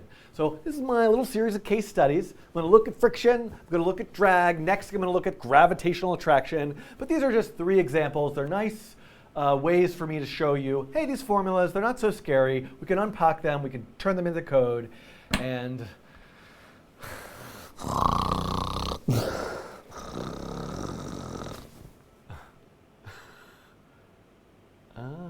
woo! Woo! Okay, let's just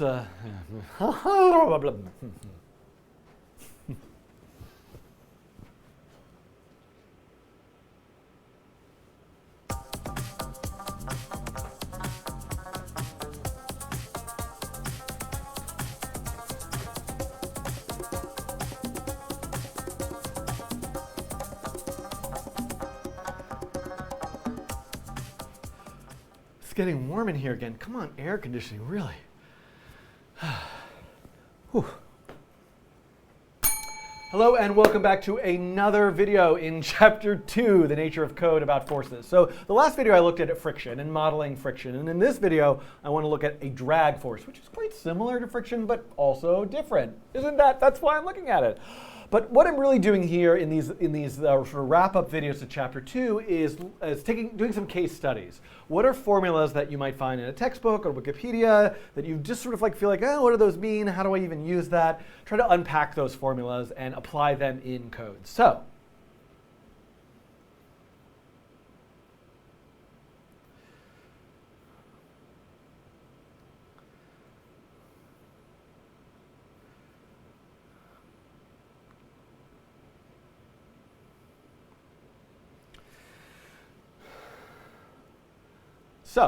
the first formula, the case study that this video will examine is drag.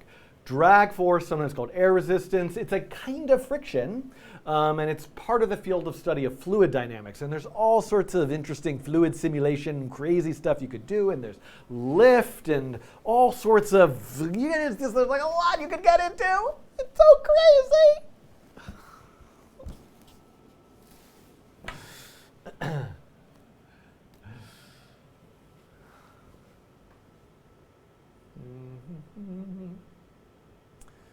It's getting hot in here. Maybe just remove the sweater. That would just be enough. Dayenu.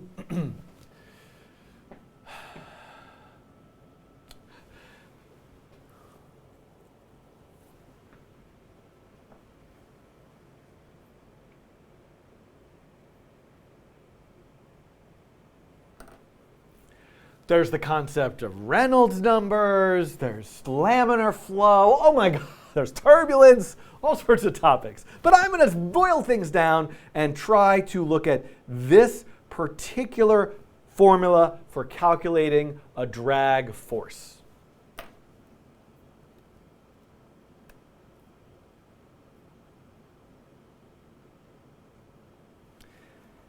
And it follows, and I've brought that formula right here into the Nature of Code book, and this corresponds to this particular diagram. Okay. Tell me the tale of Navier-Stokes. I'll tell you a tale of Navier-Stokes on a winter night. It started with fluid passing by. A 3-hour computational simulation. A 3-hour computational simulation.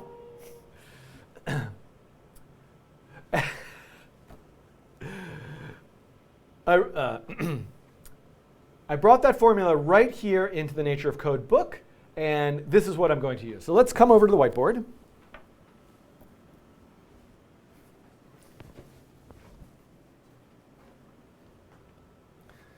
And replace the friction formula.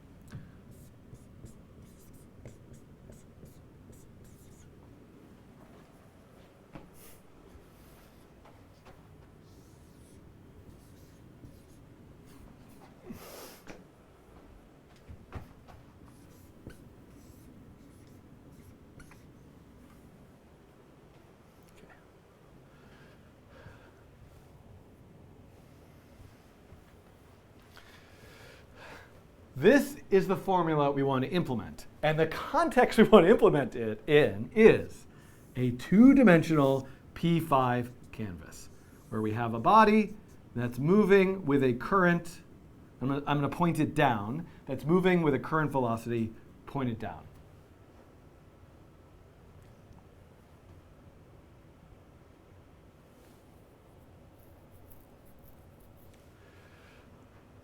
Once again, we're calculating a force, so we need to both determine the direction of the force and the magnitude.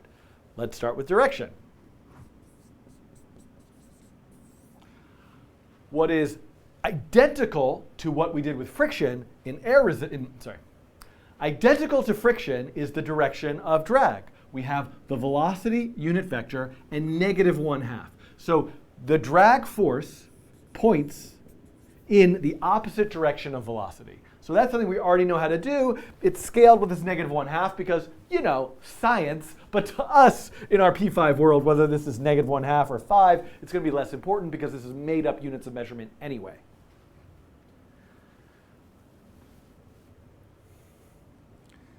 Then we have to start looking at other aspects of this. I forgot what rho is. Rho, I know what A is, surface area. This is speed. What's rho again? Density. Well, that's what I thought. Yeah. Okay, yeah. But coefficient is different than, yeah, whatever.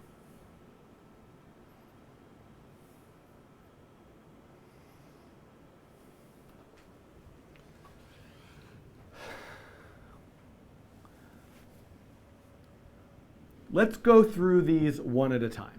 So this Greek letter rho stands for density. So what is this moving through? Well, if I were to take this marker and drop it, there would be air resistance. It's moving through a gas, the air. So what is the density of the air? Versus if it landed in water, what's the density of the water versus mud or jello or whatever kind of thing it's moving through?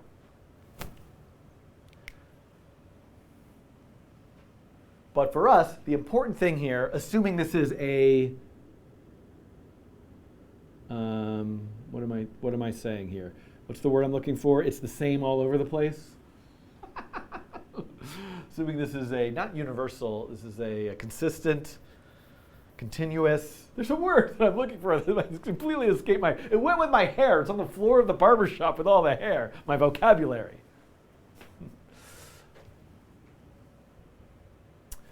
Assuming that this is just full of all the same stuff, this is a constant. So the density is a constant. So let's mark this off with a C for constant. Now, A, what is A? I'm skipping this one for a second. This is the surface area, meaning, and if I come back to this diagram, you can sort of see like, oh, what is the surface area that's coming in contact with the liquid or gas, the fluid? Uniform. Uniform, uniform, uniform, uniform. Why could I not think of that word? Oh my God, thank you everybody, you're the greatest. Mwah! Homogeneous, homogeneous is also good. A homogeneous uniform.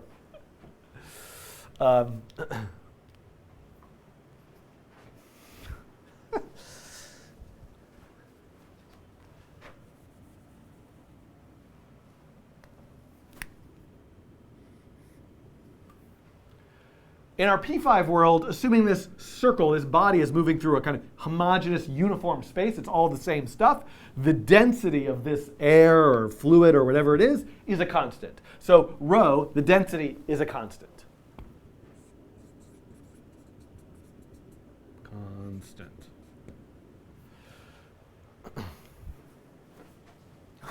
Shoot, I forgot that I had, people will notice this.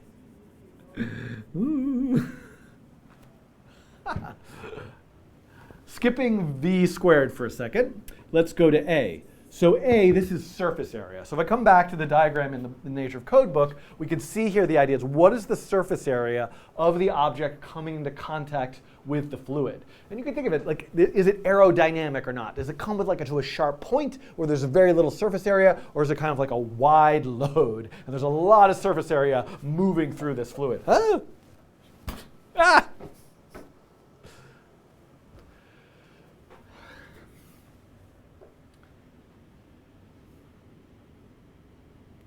While this is something I absolutely could try to model based on thinking about different shapes and different sizes of those shapes, I could also just consider that a constant, and maybe I'll just say all of the objects in my world come in with a surface area of 1. But I'm really just going to consider this to be a constant.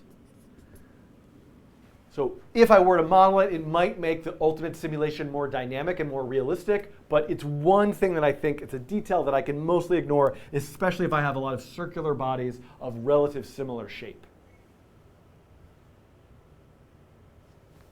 Especially if I have a lot of circular bodies of relative similar, especially if I have a lot of circular bodies of relative similar size.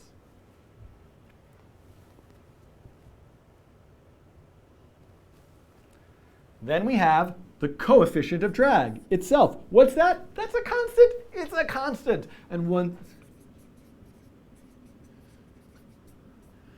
And it's a constant that has to do with the strength of the drag force and has to do with what is the quality of the material, the fluid, the air, the gas, the liquid. I don't know, all these words are for the same thing. It's a constant that sort of, it's a constant that maps to the relative strength of the drag force itself. So is the object moving through mud, or is it moving through air, or some kind of very lightweight gas versus a kind of heavier liquid? Density and this coefficient are kind of related, but what I'm saying is all of these are constants.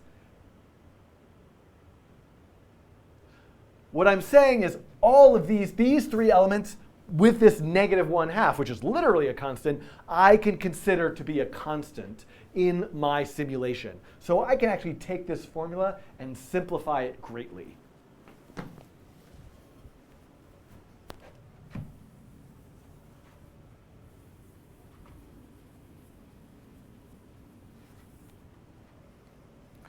A drag force is equal to -1 times the coefficient, the drag constant. Wait, okay.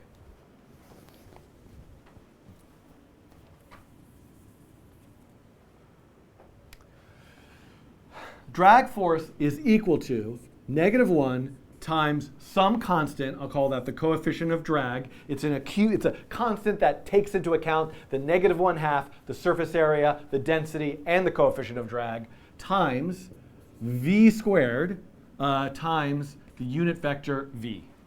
So once again, the direction is in the opposite direction of velocity, and it's scaled according to some constant times, and this one is really important. This is the speed squared. It's the magnitude of the velocity vector, and this is key.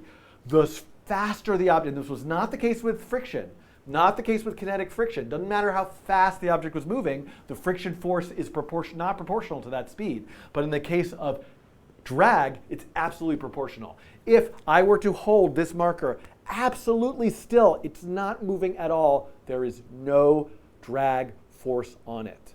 But if it's moving very, very fast, that drag force will be stronger. If it's moving slowly, it'll be weaker. And that's absolutely something we want to model. So we want the magnitude of this vector squared in our formula. And guess what? We are ready to put this formula into our code. Why did I say it that way? And we are ready to put this formula. Now that we've boiled it down to this simpler version of the formula, we can apply this in code.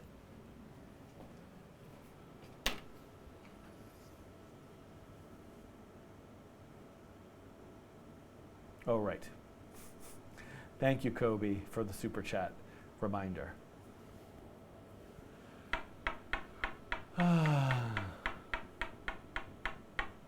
V squared. Maybe, yes, thank you, Chris Ray.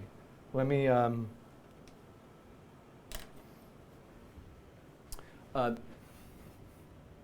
also note that the magnitude of a vector is often written as with 2 bars along the side. Whoops.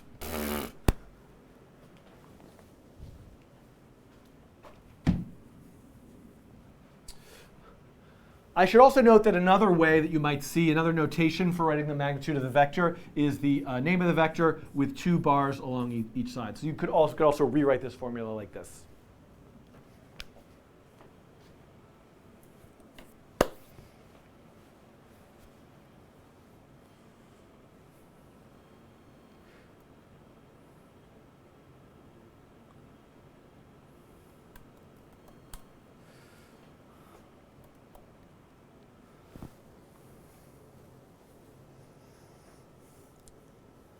First voice was the best voice. Oh, keep that. Keep the crazy voice.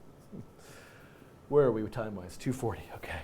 Yeah, well, I don't think I'm doing the gravitational attraction today, but I'm very pleased. If I can just every time, if I get further along through this, eventually all the tutorials will be made. And this is, gotta turn this way. Okay.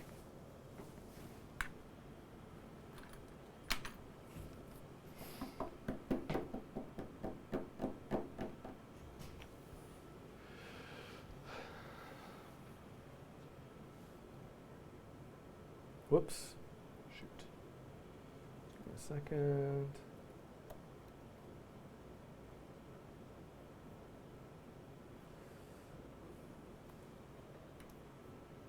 Let me just change a couple things. Let's have them like.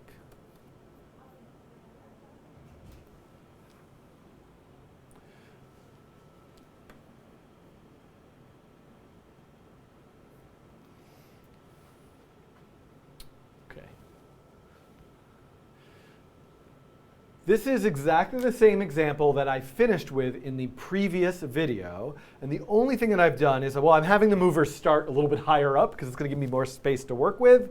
And I also have changed the name of the function that previously was called friction, and now it's called drag.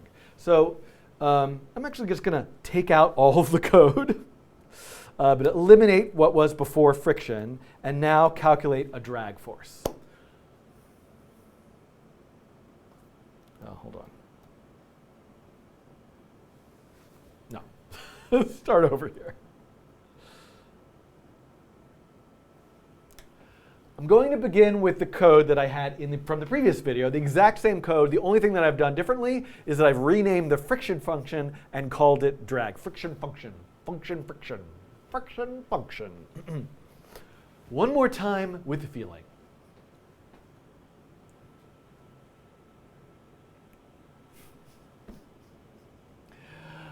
I'm going to.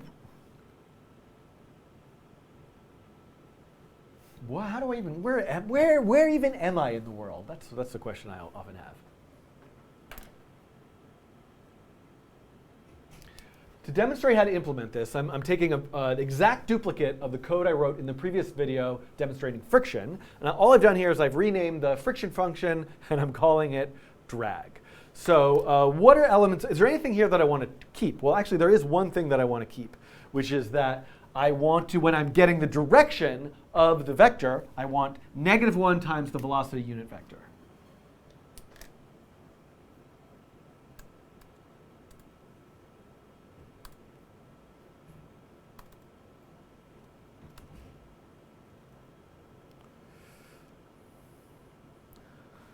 So this is what I want to keep. I want the direction now of the drag force.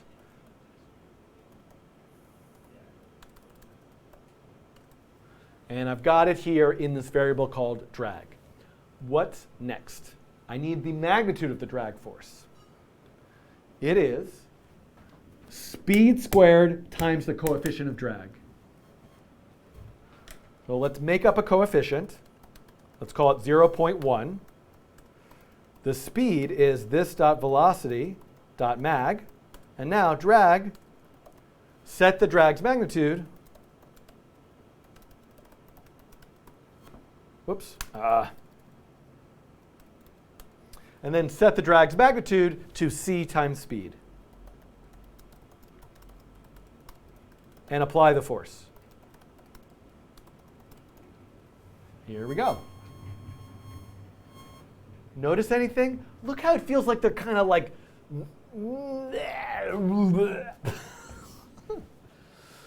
Well, I've lost the ability to speak. Look how these smaller ones are kind of like having to push their way through whatever it is they're in. It's kind of weird. Like suddenly they're not all falling at the same speed because the fluid resistance is acting on them differently. The drag resistance.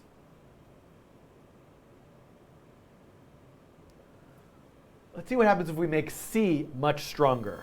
I'm going to make it 5. Whoa. Why did those two? Like, why does one fall?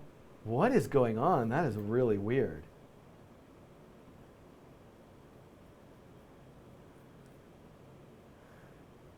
Did the number get so? Could it be that there's a 0 velocity? And then if I normalize a 0 velocity? No. What is going on?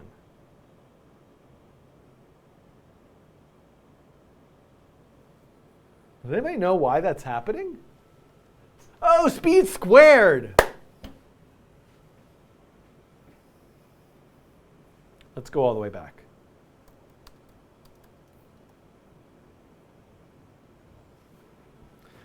This is actually quite incorrect. Remember, it's not proportional to the speed. It's proportional to the speed squared. Speed times speed. Guess what, though? There's actually a function in P5 called mag squared for magnitude squared. So it'll be a little bit more efficient if I just call this like speed squared and use the magnitude squared function. Let's run this. OK. So we can see that the objects we can see that the objects with less mass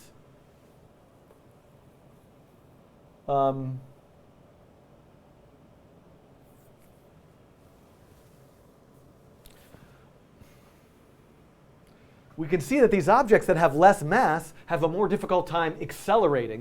That drag force is stronger, pushing them in the opposite direction of their velocity. Let's see what happens if I take C and make it like a really high number, like 5. You can see this. All of these are like really having trouble moving. or just like slower? If I make it like 500, can I get them just like the force to be so strong that they don't move? Whoa. So one thing I really have to watch out for is with this mass, with the math that I'm doing, that force could become so strong it will actually push them back up in the opposite direction, and which wouldn't actually happen. But again, with all the various inaccuracies of things that I'm doing, I probably need to put some constraints on this. But with something like a coefficient of drag of like 0.1, in this context with that, I'm getting kind of realistic behavior. But I really want to emphasize this in a sort of more meaningful way. So I think what I'm going to do is consider half of the canvas to have like a liquid, a thick liquid that has a strong drag to it, drag coefficient, and the other half to be basically a vacuum with no drag. So let's go to the canvas and draw a rectangle. Let's say fill 255 with an alpha of 50, a rectangle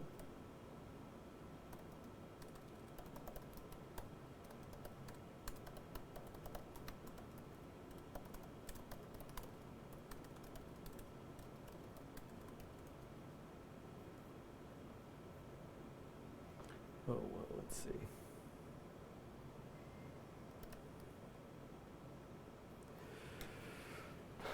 And we can make it even a little bit brighter. Okay, so I want to draw on half of the canvas this rectangle that shows sort of like as if these objects are falling and land in water or land in some liquid.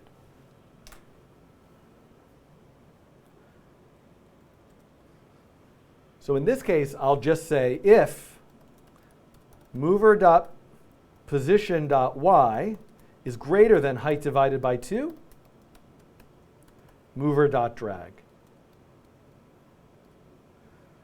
So we should now see them all fall at the exact same rate, but once they hit the water, the fluid resistance will affect them differently.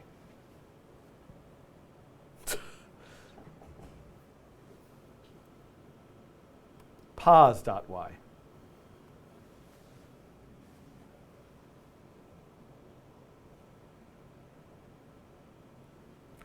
Let's make that drag force even a little bit stronger.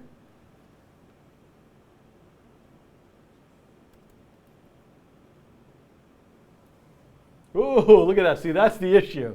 If it's too strong, you can see it's kind of like, that's not very realistic. It's like bouncing off of it, which is kind of like a weird, it's a sort of fun little like bug. It's a feature, not a bug, but obviously it doesn't feel very realistic.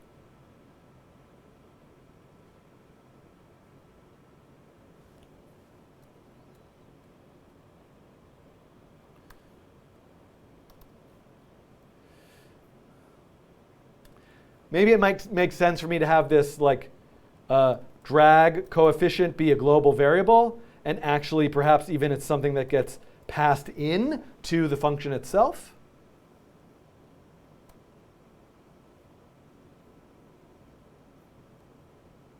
Let's make it 0.2.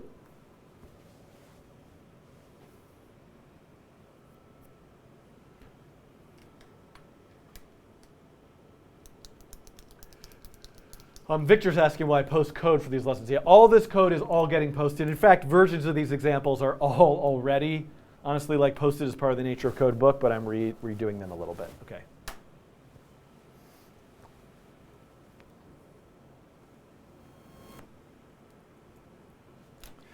So this is now complete.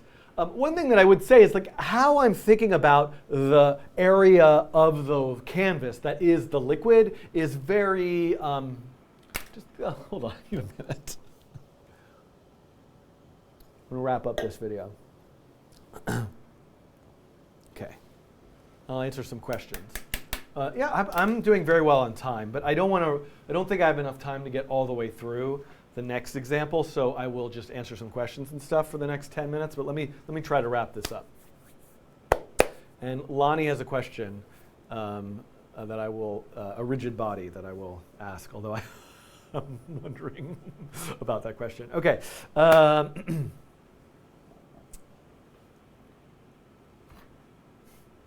Okay.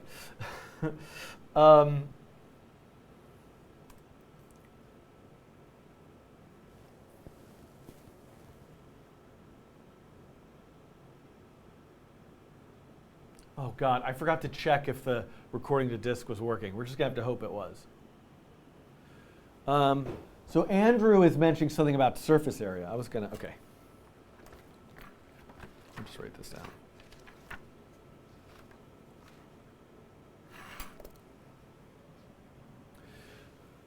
So this wraps up this particular example to demonstrating a drag force. Here's some exercises of things you could try. One is I'm not being very thoughtful about how I'm considering the two-dimensional space that is the canvas. I just kind of used height divided by 2 as this arbitrary marker between vacuum and liquid. Maybe I would actually want to create a liquid class, an object that describes a density, a coefficient, and an area of the canvas where that liquid or gas is present. And then I could build a map, right, of having different liquids with different coefficients in different parts and have a much more dynamic system of things experiencing different amounts of drag depending on where they are, and maybe it's all color-coded. There's lots of possibilities there. Another thing that I might consider is thinking about surface area. Surface area wouldn't be so difficult to consider because there's probably a way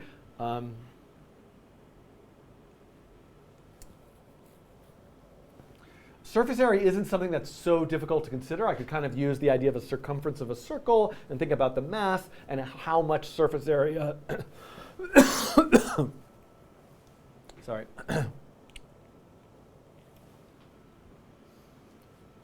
Surface area is something that I definitely could consider. There's probably a way.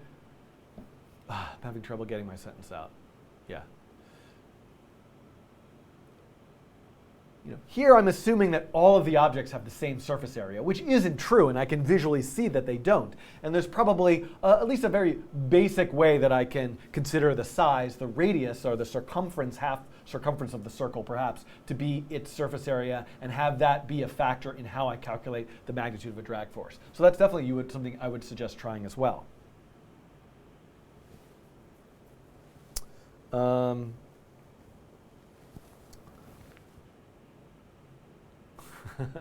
So please, so let me know if you have questions about this particular implementation. Try to make your own version of it. Think about just even the sort of like visual design and interaction of the system, but also what kinds of adjustments could you make to how the drag force behaves and what types of results might you get from that. And go to thecodingtrain.com where you can share your versions of this particular example. And I've got one more chapter 2 video to make where I'm going to look at the formula for gravitational attraction and look at orbiting bodies.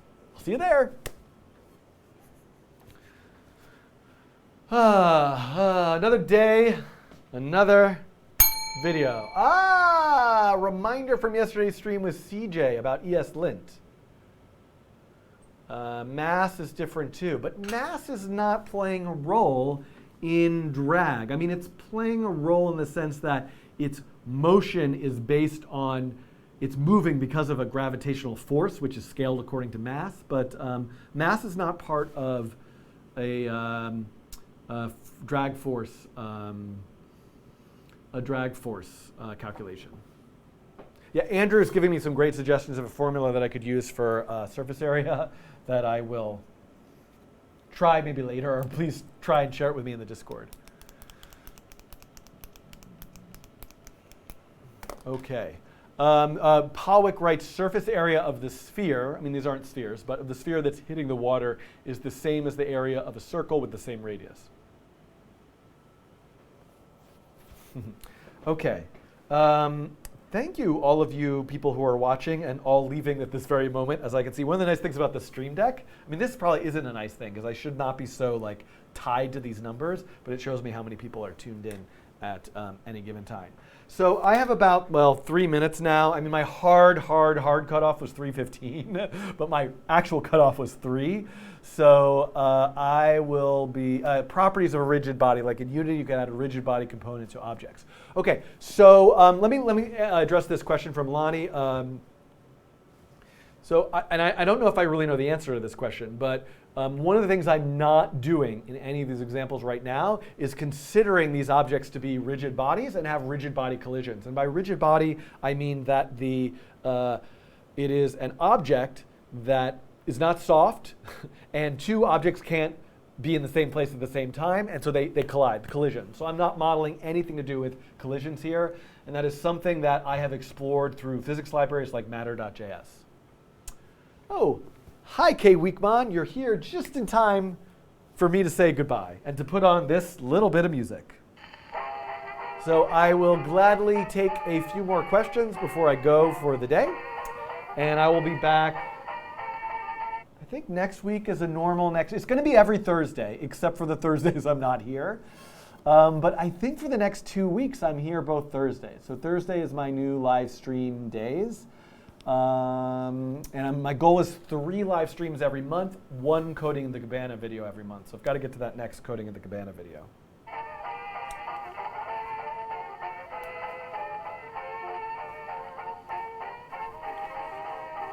What else? What else do I got? Google Summer of Code. Google Summer of Code is happening. I think the application period, I'm not an official representative of Google Summer of Code, but I do participate in the Processing Foundation, and we are a mentoring organization for Google Summer of Code. So if you are a student and you want to apply, I encourage you to go to the Google Summer of Code website and look through all of the organizations. I think there are over 200. And we can see if we recognize or know any of them. Let's see if I can find processing. There we go. Processing Foundation, there we go. And oh, per data. Wait, is this pure data? But it's now per data? Oh, can we make processing processing or processing? For I love you forever because you are perfect. Dog puns and cat puns, I can't get enough of them.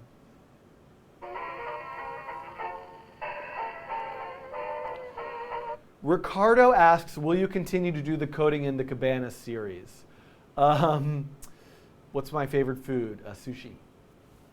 Will you continue to do the Coding in the Cabana series? Yes. So I think that I was a little bit too overly ambitious in terms of what was realistic. I kind of wanted to do Coding in the Cabana every week. It's hard for me to find the time to do it. I think I need to figure out a better way to organize my schedule and to allocate more time for it. But I think once a month is hopefully realistic.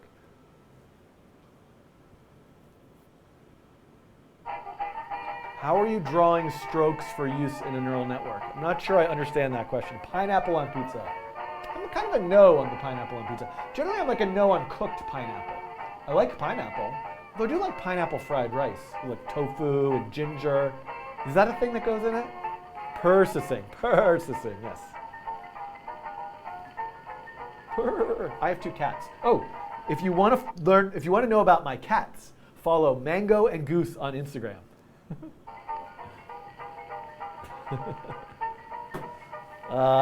William asked, are you going to learn and use Unity? I would like to. I went to a workshop that was teaching with Unity, and I was just like, why? You know that thing where your eyes come out of your head and go boing, boing, boing, boing, boing, boing? That happened to me. It was very disturbing. It took me a while to get the eyes back in.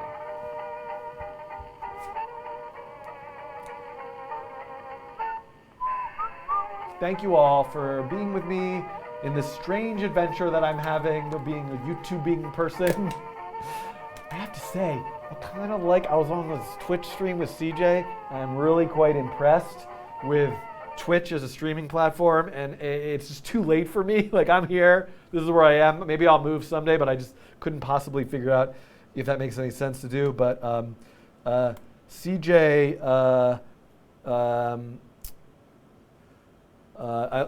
turned me on to this, I guess I'm getting an ad now, but there's all these live coders on Twitch, and there's InstaFluff is a really awesome one. I don't want to watch this ad. Anyway, I wonder if InstaFluff is live streaming right now. Looked awesome.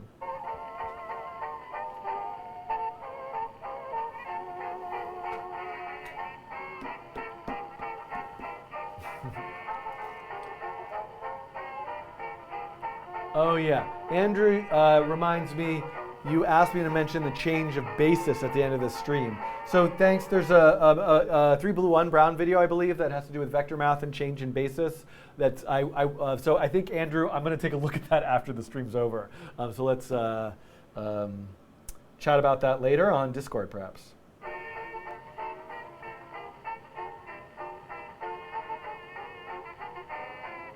Oh, InstaFluff is live. Is InstaFluff just always live? Actually, that's maybe a reason why I can't stream on Twitch. I think the idea of Twitch is like for people who stream like very, very often. Maybe not, but in some ways I aspire to stream more often. I know I can stream to multiple sites at once, and I have tried that. It's a little too much for me to manage all the different systems. So here we are. This platform works for now. Little Ot asked me about Bluetooth and Chrome. That's not something I've really pursued or have the time to pursue right now, but there is a P5 BLE library, which I guess is for Bluetooth low energy devices. So I would encourage you to check out this p5.ble.js library if you're interested in doing stuff with P5 and Bluetooth, and it's really nicely documented. It's worked on by a bunch of colleagues of mine here at NYU.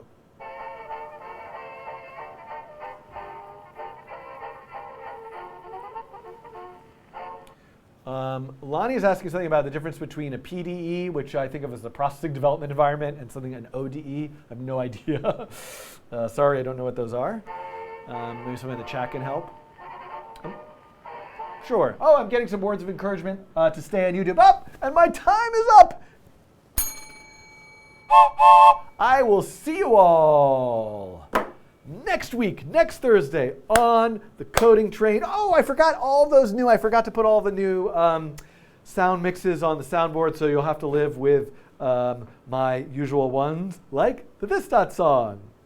As always, I always forget the this dot, this dot, this dot, this dot. I'm gonna do this dot, this dot. I'm gonna do this dot, this dot, this dot. I'm gonna do this dot, this dot. I'm gonna do dot, this dot, this dot, this dot, this dot song. This dot, this dot, this dot. Never forget this dot, this dot, this dot, this dot, this dot song. This dot, this dot, this dot. Never forget this dot, this dot, this dot, this dot. I'm gonna do this dot, this dot. I'm gonna do this dot, this dot, this dot. I'm gonna do this dot, this dot. I'm gonna do dot, this dot, this dot, this dot. I'm gonna do this dot, this dot. I'm gonna do this dot, this dot, this dot. I'm gonna do this dot, this dot. I'm gonna do this dot, this dot, this dot, this dot song. This dot, this dot, this dot. Never forget this dot. This dot, this dot, this dot. Never forget this dot. I'm gonna do the this dot, this dot, this dot, this dot, the this dot song. Never forget the this dot. This.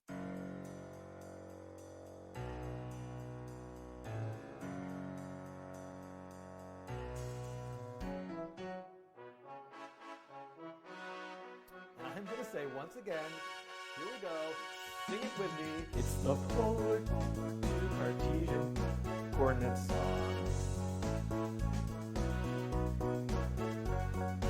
It's the polar to Cartesian coordinate song.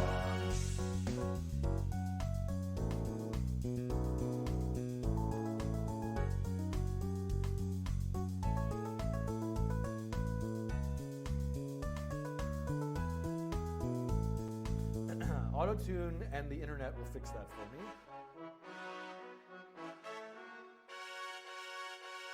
Sing it with me. It's the polar to Cartesian coordinate song. It's the polar to Cartesian coordinate song. It's the polar to Cartesian coordinate song. It's the polar to Cartesian coordinate song. So this is random, this is noise, Perlin noise that is. In the core random algorithm, the actual random algorithm itself, those numbers aren't related at all. You pick, like, I'm picking random numbers between 0 and 10. 9, 2, 7, 6, 1, 9, 4, 8, 9, 2, 1, 3. I pick 9 a lot apparently. But with Perlin noise, I might pick numbers like this. 2, 3, 4, 3, 4, 5, 6, 5, 4, 5, 6, 7, 5, 6, 7, 5, 6, 7, 8, 9, 8, 7, 6. Boy, this is like Pearl and Noise performance art. 9, 2, 7, 6, 1, 9, 4, 8, 9, 2, 1, 3. I think 9 left.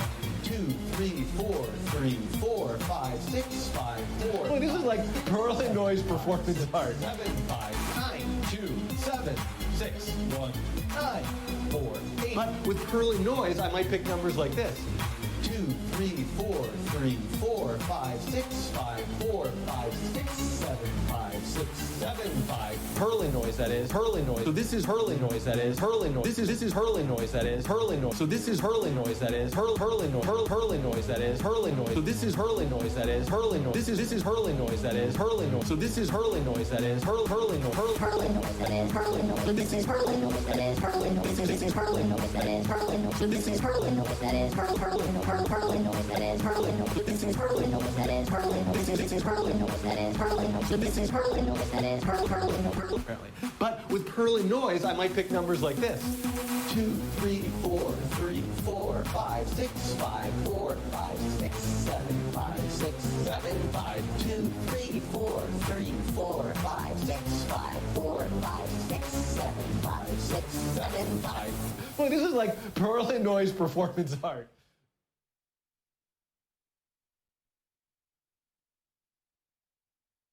Unicorns and rainbows and cupcakes. What else is there? Yes, kittens. Thank you very much. Kittens and rainbows and cupcakes. Notice that. Look what I get. I'm really losing my mind. Okay, let's do it. Kittens and kittens and kittens and kittens. Kittens and kittens and kittens and kittens. Kittens and kittens and kittens and kittens. Kittens and kittens and kittens and kittens. Kittens and kittens and kittens and kittens. Kittens and kittens and kittens. Kittens and kittens and kittens and kittens. Kittens and kittens and kittens and kittens. Kittens and kittens and kittens and kittens. Kittens and kittens and kittens and kittens. Kittens and kittens and kittens and kittens. Kittens and kittens and kittens and kittens. Kittens and kittens and kittens and kittens. Kittens and kittens and kittens and kittens. Kittens and kittens and kittens and kittens. Kittens and kittens and kittens and kittens. Kittens and kittens and kittens and kittens. Kittens and kittens and kittens and kittens. Kittens and kittens and kittens and kittens. Kittens and kittens and kittens and kittens. Kittens and kittens and kittens and kittens. Kittens and kittens and kittens and kittens.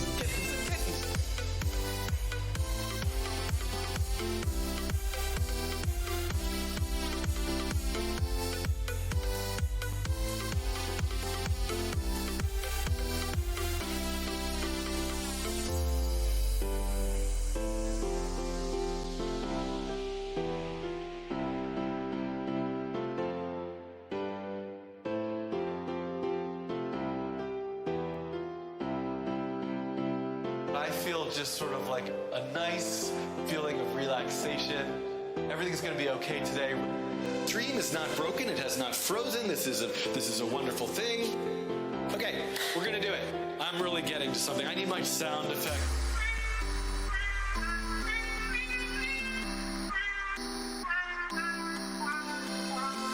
Unicorns and rainbows and cupcakes. What else is there? Unicorns and rainbows and cupcakes. That was invalid syntax. I forgot. There was one other thing here that I think is important that I will use continuously over and over again in all sorts of text generation analysis things that I will use continuously over and over again. First thing I need to do is, yes, kittens. Kittens, kittens. I'm really losing my mind. Okay, we're gonna do it.